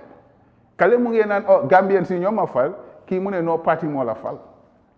So dañoo bañaat loolu pour mu happen dama joxe some of these things rek. but so dama la bëgg a laaj foofu bi ko time ngeen dem te mooy léegi comme yaa ngi wax ci mbiri coalition am nga experience bi 2016 wax nga war nañ fa mën a jàng ak yu mel noonu yëpp but 2016 tamit dina tax Gambian si wala ñenn ñi boo la ñu wax waxi coalition faaw ñu indi ñu ask too many questions pour mën a léegi nan nga foog that coalition si ngeen ko mën a formé because of tey ñu ngi wax waxi numbers ban party moo ëpp number nangam because of yaa ngi make references from our last show wala benn show boo xam ne ñu ngi doon waxtaane yooyu loolu ñëwaat na comme numbers yi ak yu mel noonu so yow nan nga fogee yow noonu lañ ko war a mën a formé ba nga gis ne déggoo xëy na dina am di ngeen jàngee tamit ci mistake bi ngeen am ci 2016 coalition very important because gis naa ne bi nga question with Mr. Dabo yaa ngi ko doon wax affaire crowd am na lu mu la wax mu ngi xam nga loolu mu ngi doon play with crowd is about numbers mu ne la no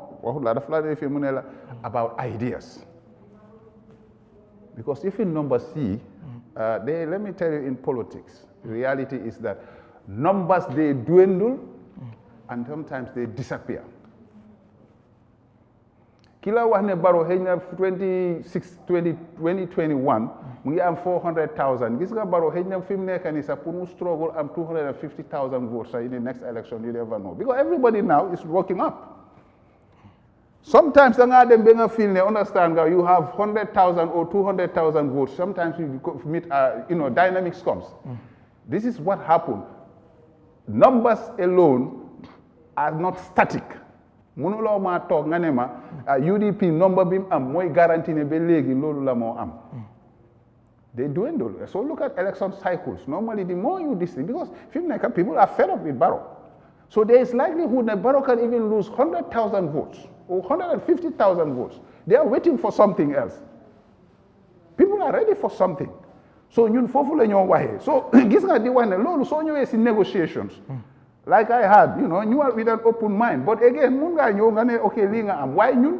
li ñu sam understand nga da nga am yi nga xam ne it's going to be give and take and exchange waaye ñun moom dëgg dama la bëgg a wax leena for some our perspective we want nation above party so loolu lu mu la jox mooy ak noo mun a ñëwee ñun duñ gis sa party box ne Garmi moo form party bi ñu tuddee ABC ñun dañoo dem dugal suñ carte ci ABC ñun box bi ñoo target mooy is going to be a Gambian box also yow as an executive person dañ am pour make sure bi yoon we curtail you because bal mi ma wala leena let me say it clearly here gis nga sàcca si nguur ak yaxa alali nguur probably to all Gambians si President Adama Barrow rek la mujjee MC the next president can go to jail the next president you play with Gambians probably dinañ egga ñu ransack you know the Gen Z living bi is growing now that's what happened in Hungary and all these things léegi fi mu ne loolu musoon naa am targeted people because li xew mooy nit ñi dañ sona duñ la jox tey Barrow lim am nii look at the audit issues the auditor also the auditor general di dem di laaj staff sami jox leen ma computers what numbers are they going to play there the same auditor general dem na mu flag what is the stadium rehabilitation 275 million and to the Gambian youths their future is being played today we cannot premier the national league here who are we this is serious the youth should be assembling on the streets Gambia yow nga bëgg a dem World Cup for 4 good years mënuloo am stadium match home match are we as serious like somebody says so we may need a serious leadership for 4 good years now or 5 years ñu ngi drag mënu ñoo bi ba tey nga dem ñu ne sa national league pitch yi benn baaxut are we mënuloo am sa divisionals so man li ma wax ni players yi ak youth si they should be out assembled gis nga government bi dafa am tamit language bu mu dégga This is what we have. It's their right to come and manifest and show that we want football back. If not, neither you target nappy football. But back to coalition issue, which was very important. As I say, some of us, anybody from the panel here can ask us. From our experience, Gambia pour gain incumbent, and part of it mostly. This is party will talk mom gain incumbent solely. Because as I just say, dynamics change, parties so unless you do and what all Gambian people's project, which you even don't call the all big movements like NAM and everybody, they know you degala. So when I get party tamit munga you degala. Why in the final analysis, we are not going to say that sub party, let's say understand, more tech box for you dugal. No. They may have a position. They may this thing, we can come and discuss. If they don't want, allow them, you just send position. Lolo no amunchi problem. But ñun la wax ni mota mané la the third force, the third option Gambia gis na fi Mr. Kurang mention na ko ak ñeneen. We need it. Bu sa waxon nako. Gambia dafa am lu need, lu radical. If not, party system bi daf ñu yaga hont. Foog nga dugal sa party, yela mo dundi nga defal sa need, understand nga? A fi lañ gis, understand nga? Foog nga appoint say need from your party to please them. So ñun bëggatuñ loolu, ñun luñ bëgga mooy Gambia ngeen jóg soo leen bëggee seen réew dañ war a start a new start. It's a fresh start again. From 1960 now ñu jël lii to be a turning point boo xam ne we are starting. Now su ñëwee ci leadership dinañ mën a build up qualities and so on. ñu xam nañ criteria dafa serious. Gambia dafa need a serious leader. All right. Yeah. xam naa xew discussion bi faaw ñu yëgalee ko. Waaw. Talk to Africa. so ko ñu gën a mën a. Waaw jàngat bu bari moo ci nekk. Yeah, because am na solo trop. Unfortunately time bi dafa jaar trop te xam nga suma panel si ñoom we just have 10 minutes. So ma bàyyi ma séddale leen ko rek ku ne 2 minutes ngeen jàppale ma rek si bi ma starté si yow ñu ñëw ci comme the question is 2016 coalition experience bi ci Gambien ci am lu ci xew yëpp ndax loolu du nekk an obstacle pour opposition bi mën a form another coalition in 2026 sorry. Waaw dinaa tontu question ma may benn 30 seconds rek ma am lu ma clear because am na waxkat bu ne America is a two-party system. America is a multi-party system. They can do the research. Because soo demee dafa am lu ma bëgg a leeral rek xam nga ñoom ku nekk wax na interjeguma dafa am lu ma bëgg a leeral rek soo demee si seen council si seen local government election si areas yi da nga dee gis ne am na parti yu mel ni di libertarian am na parties yu mel ni di reform party they are very very popular in taking councils. So dafa laa woon rek ne di two party system bi ñoo wax ni maybe it's a structure it's just a structure but America has more than 50 registered political parties léegi pour dem ci sa question right now nii I believe ne political parties yu bëri jàng nañ ne te xam nañ ne dëgg pour génnee fii ruling government right now the realities mooy foog rek nga am collusion because amul benn political party opposition bu fi nekka bu laa wax ne moom right now nii nu dëkk bi mel right now nii ne mun naa win this coming elections without collusion political party bu fi nekk nga gëm ne yow opposition nga gëm nga sa bopp ne you can do it without a collusion go ahead and you will face the consequences because at the end of the day Gambia dafa nekk dëkk boo xam ne parti yi bëri nañ benn ñaareel nit ñi dañ am divergent views ñii dañoo support opposition bi ñii support opposition bële bu doon ne countries like Nigeria la mun ngaa wax ne benn parti mun naa win au Sénégal in history of Sénégal even Pastef bi win nii is a coalition government ñun ñëpp xam nañ loolu a country of 20 million waaw you get it Macky Sall la noonu so dafa laa woon rek Yahya Jammeh sax bi mu ñëwee bugg a win dafa dem jël gars yi PPP yeeg yooyu ñun xam nañ système bi naka la demee but pour wan a génne fii dis incumbent foog rek ñu am a coalition government bu serious waxuma coalition bi nuru ak di previous coalition waaye bàyyi kii dafaa ñëw ne sign neen kayit kii naan defar neen contract boo xam ne agreement la ñii kële ñëw ne la verbal agreement la kële ñëw ne la sign neen agreement fooguma ne that type of coalition Gambia nii soxla nañ ko o any political party nga nekk on opposition di nga war a pare pour am a similar am contract with any of these political parties te man gëm naa ne it's high time pour political parties yi ñu put seen difference aside ñu am benn direction mooy naka la ñoo génnee Adama Barrow pour indi government boo xam ne daf fee nekk for the people and by the people. Thank you so much.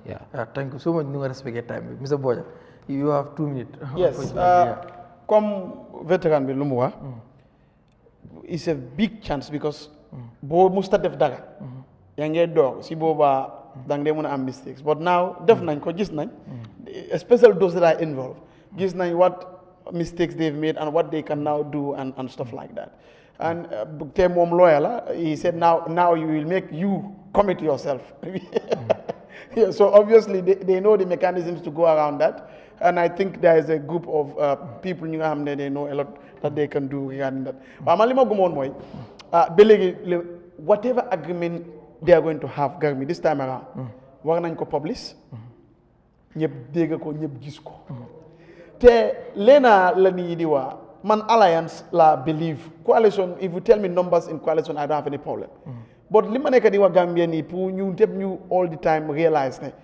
for convenience sake we say coalition but what actually happens is alliance coalition mooy soo wiinee ba pare that is why they say coalition is to govern power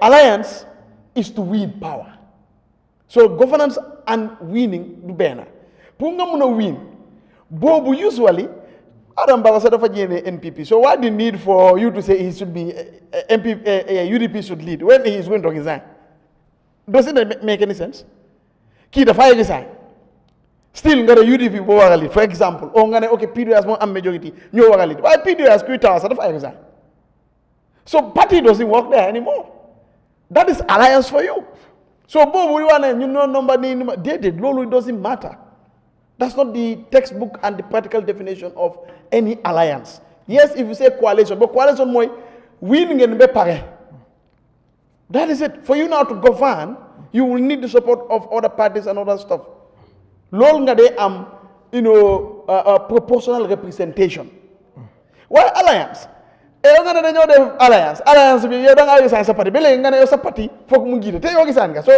analogique bi so moo tax parti yëpp war nañ understand ne you are coming to the table as si sa agenda ñu xool si agenda yëpp ñu as let's say 10 or 20 ñu xool naka la lawyers yi work to make sure you now committed by force ñu make sure we present somebody to the Gambia nga xam ne no betrayal dafa competent and he can be a standard bearer. Thank you. ñu dem. All right. Yes, Mr. Jah, just 2 minutes ci mbiru coalition bi comme coalition bi ndax 2016 coalition du affect wala hinda chances pour ñu am another opposition bi form another coalition in 2026. Loolu ñun ñëpp luñ yàgga di wax la ne dynamics bi dafa wécceeku ndaw yu bari 2016 jógoon nañ waaye mënuñ woon a sax sànni ngir binduwuñ woon ci lu passé ngi fekka ñu ngi toll ci at boo xam ne atum ndaw la waaye 2016 tax na ndaw yu bari bokka nañ ci politique bi nampa nañ ci befer su wécceeku mag bu mag dafa am su dee li sampoon 2016 loolu lañ bëgg a dellu ci waat ne dañoo sampa coalition man gisuma ne loolu mën naa ne parce que dafa bari coow gis nañ si njumte yu bari te gis nañ fu mu mujjee ak lim jur te politique nag soo amee jaar-jaar boo xam ne lim la indi lim la jox dafa bari njumte and fi mu mujjee maanaam tasaaroo moo ci ne loolu kenn du ci delluwaat waaye maanaam ci opposition bi la des ñoom ñu ñëw together seet naka la ñoo sampee moo xam alliance la wala coalition la man ci gàttal daal ci parti bi ma nekk ñu ngi ci alliance bëgguma jox gaay ideas jox leen na xalaat yoo xam ne ñoom dinañ mën a daw ak loolu so ci gàttal daal foofu laa ko mën a all right yes Mr. Jah please sorry yaa ngi sànni daal so du dañu wax secret bi no suma time all right Songo Gambia 2 minutes please. Yeah, anyway, thank you so much, Galme, for giving us this opportunity. I mean, pour ñu ñëw waxtaan ak Gambians, you understand. I feel a coalition, our door is open. We're calling for a coalition. You understand. UDP as a political party. we UDP as a political party, we are open for coalition. Then soon party leader, we understand. But like I say, all other people are also have right to come, right not to come. You understand? It left to you. So now it's about unity, and unity is we have to come together. So my only problem is when you can't live a united force and go out and then calling for another unity again. So, but in ways, everybody's right to go to do whatever, like Nabrode Memfako. You know, I should not see people with Kavoko, political parties should not register more for Mantaro Fokang. Memem Foka is clear. Political parties can be registered, but like Nabrode have regulations. We need to have regulations. We can have disciplines in anything, and we can actually have benefits. But for a coalition, I can tell you, the party I come from, United Democratic Party, we are open for coalition because we believe Mbolo moy dole. Mbolo bobu nak ñun paré nañ ci, understand? So we are calling on everyone, thanks to the veteran, because all what he is saying here, normally I don't Martin, you know, I come all time, you know, but Garme, you know, more can call, you know, after left any Martin continent, because time over there. Thank you. So I'm going to buy more because Sinogolo, you know, and take all right, thank you. Thank you so much. Anyway, quick one, Dudu, I'm qualify. Dudu, 2016, ban party nga nekkoon. APRC. Lan moo ko fi génne? Coalition. Coalition. So it was successful pour ñu génne ko. Yep. So mun naa ñu am coalition pour mu successful mu génne Barrow. Absolutely. Well, waaw dama bëgg a qualify dafa am lu mu wax. Xam nga am nga ñun de Dudu. Halifa daf la dee wa tactics feerol ba nguli follow. Moo tax ma ne la loxo yu takka gaynde loxo yooyu ñoo ko buñ toog fii ñeneen ñi naan waaw opposition bi gisaguñ dara duñ ko mun a génne. They are on a big team. You know politics. They are on a big one. A week in politics is a very long time. Sure. Nañu leen bi this thing Gambien si ñoo yaakamti dañ ko bëgg a gis tey Ablaye Bojang la wala si bi lañ bëgg a jël ñu taxawal ko no. It goes according to this thing and like I say, some of us we go deep already to know. See, most of the parties, as an independent, I've dealt with them. Not only me, but there are other people that we put ideas and ready. And Federal Ngaminfo, 3 traps are out for Mr. Barrow. I said it. And what Alifa is cooking, I don't know. And this thing. What we are cooking, understand? Have that Ghana. So what the face 3 traps. Most likely did not do a CBN. Let's go in the pot again. I mean, the Gambia am low buga like put one guy ne. Bu fi 10 talk because li ma la wax ni li ñëw sax ñun liñ jànga moom laay wax ni am nga léegi fi mu nekk ni Gambian si ñëpp eewu nañ and I can tell you that jaaykati gerte saaf bi ki nekkoon 2019 2021 léegi mu ngi gën a sharp ñëpp ñu ngi gis audit report si yaa bi bu nekk dëkk bi mu ngi gën a métti so they will be sitting out the voters will be sitting out moo tax suñu waxee numbers ma ne leen voter bi mu ngi toog fële bul yaakaar ne xam nga li ma number bi am nga ko def nga ko sa pocket ba pare kooku su paree li moo def yàlla rek a xam. But again, I can tell you that it's highly likely that I always open option. We are not with third option. I'm going to mention my photo program because that is also a very key thing for Gambians. For mu am radical new. Mu dimbale leen ñu sort out the situation. Bon gar mi mën nga laaj bala ma time dafa jeex tak yaa xam naa ne yow dañoo ñëw waaw yow on est different note nga suñu réew nu mu dee demee moo tax because kii wax fii ak different topics yoo xam dañ koy bëgg a laal boo xam naa dinañ la indi on Talk to Africa one on one su ko defee ñu gën a mun a wax ñu gën inshallah yaa dawul waaye thank you so much for coming kontaan nañ trop yow nii la demee saa bu ñu la soxlaa rek nga ñëw pour ñu waxtaane réew mi di la gërëm bu baax di gërëm tamit suñu panéliste bi di Sibi Tobaski Sibi Dieng Abdoulaye Bojang as usual Doudou Dia Sonko Gambia di nuyu ñaawul kooma ak viewers yëpp ñu dee seetaan rawatina ñi nga xam ne ñoom ñoo sopp programme bi di Sunu Réew di leen béggee bu baax di leen kontaane bu baax a baax di gërëm tamit Khady Diassi jigéen bu man góor ma noppi yëpp toj na ko booy fay wax rek di gërëm tamit Bousséri Kanté Aboubacar Manga di gërëm ñëpp Eyeafrica liggéey bi nga xam ne ñëpp ñooree nekk fii liggéey Sunu Réew man maay def liggéey bu gën a tuuti ci Sunu Réew mooy ñëw toog rek wax liggéey si gën a metti ñoom la soo dama leen di gërëm bu baax a baax den xam naa ne incha allah waa Mile 2 ñu leen di gërëm di leen dig ne boobu waxtaan nañ ci ñu ngi ci kawam incha allah hopefully this year dinañ host a big Sunu Réew fi nga xam ne mooy Mile 2 Central Prison boo xam ne dañ ko fay recordé play ko pour yéen tamit ngeen mun a gisante ak ñoom physically ngeen mun a interact ndax tamit dañ leen di seetaan lu bare di leen gërëm yéen ñëpp gis nañ wax yi gis nañ comments yi gis nañ lépp waaye nuñ ko waxee rek Eyeafrica TV moom télé askan wi la du télé benn political party du télé kenn télé askan wi la amuñ xarit amuñ dara lu dul dëgg bi ak lu jëriñ askan wi loolu mooy mbiru Eyeafrica ñu fanaan jàmm mbokk yi jaa ngeen jëf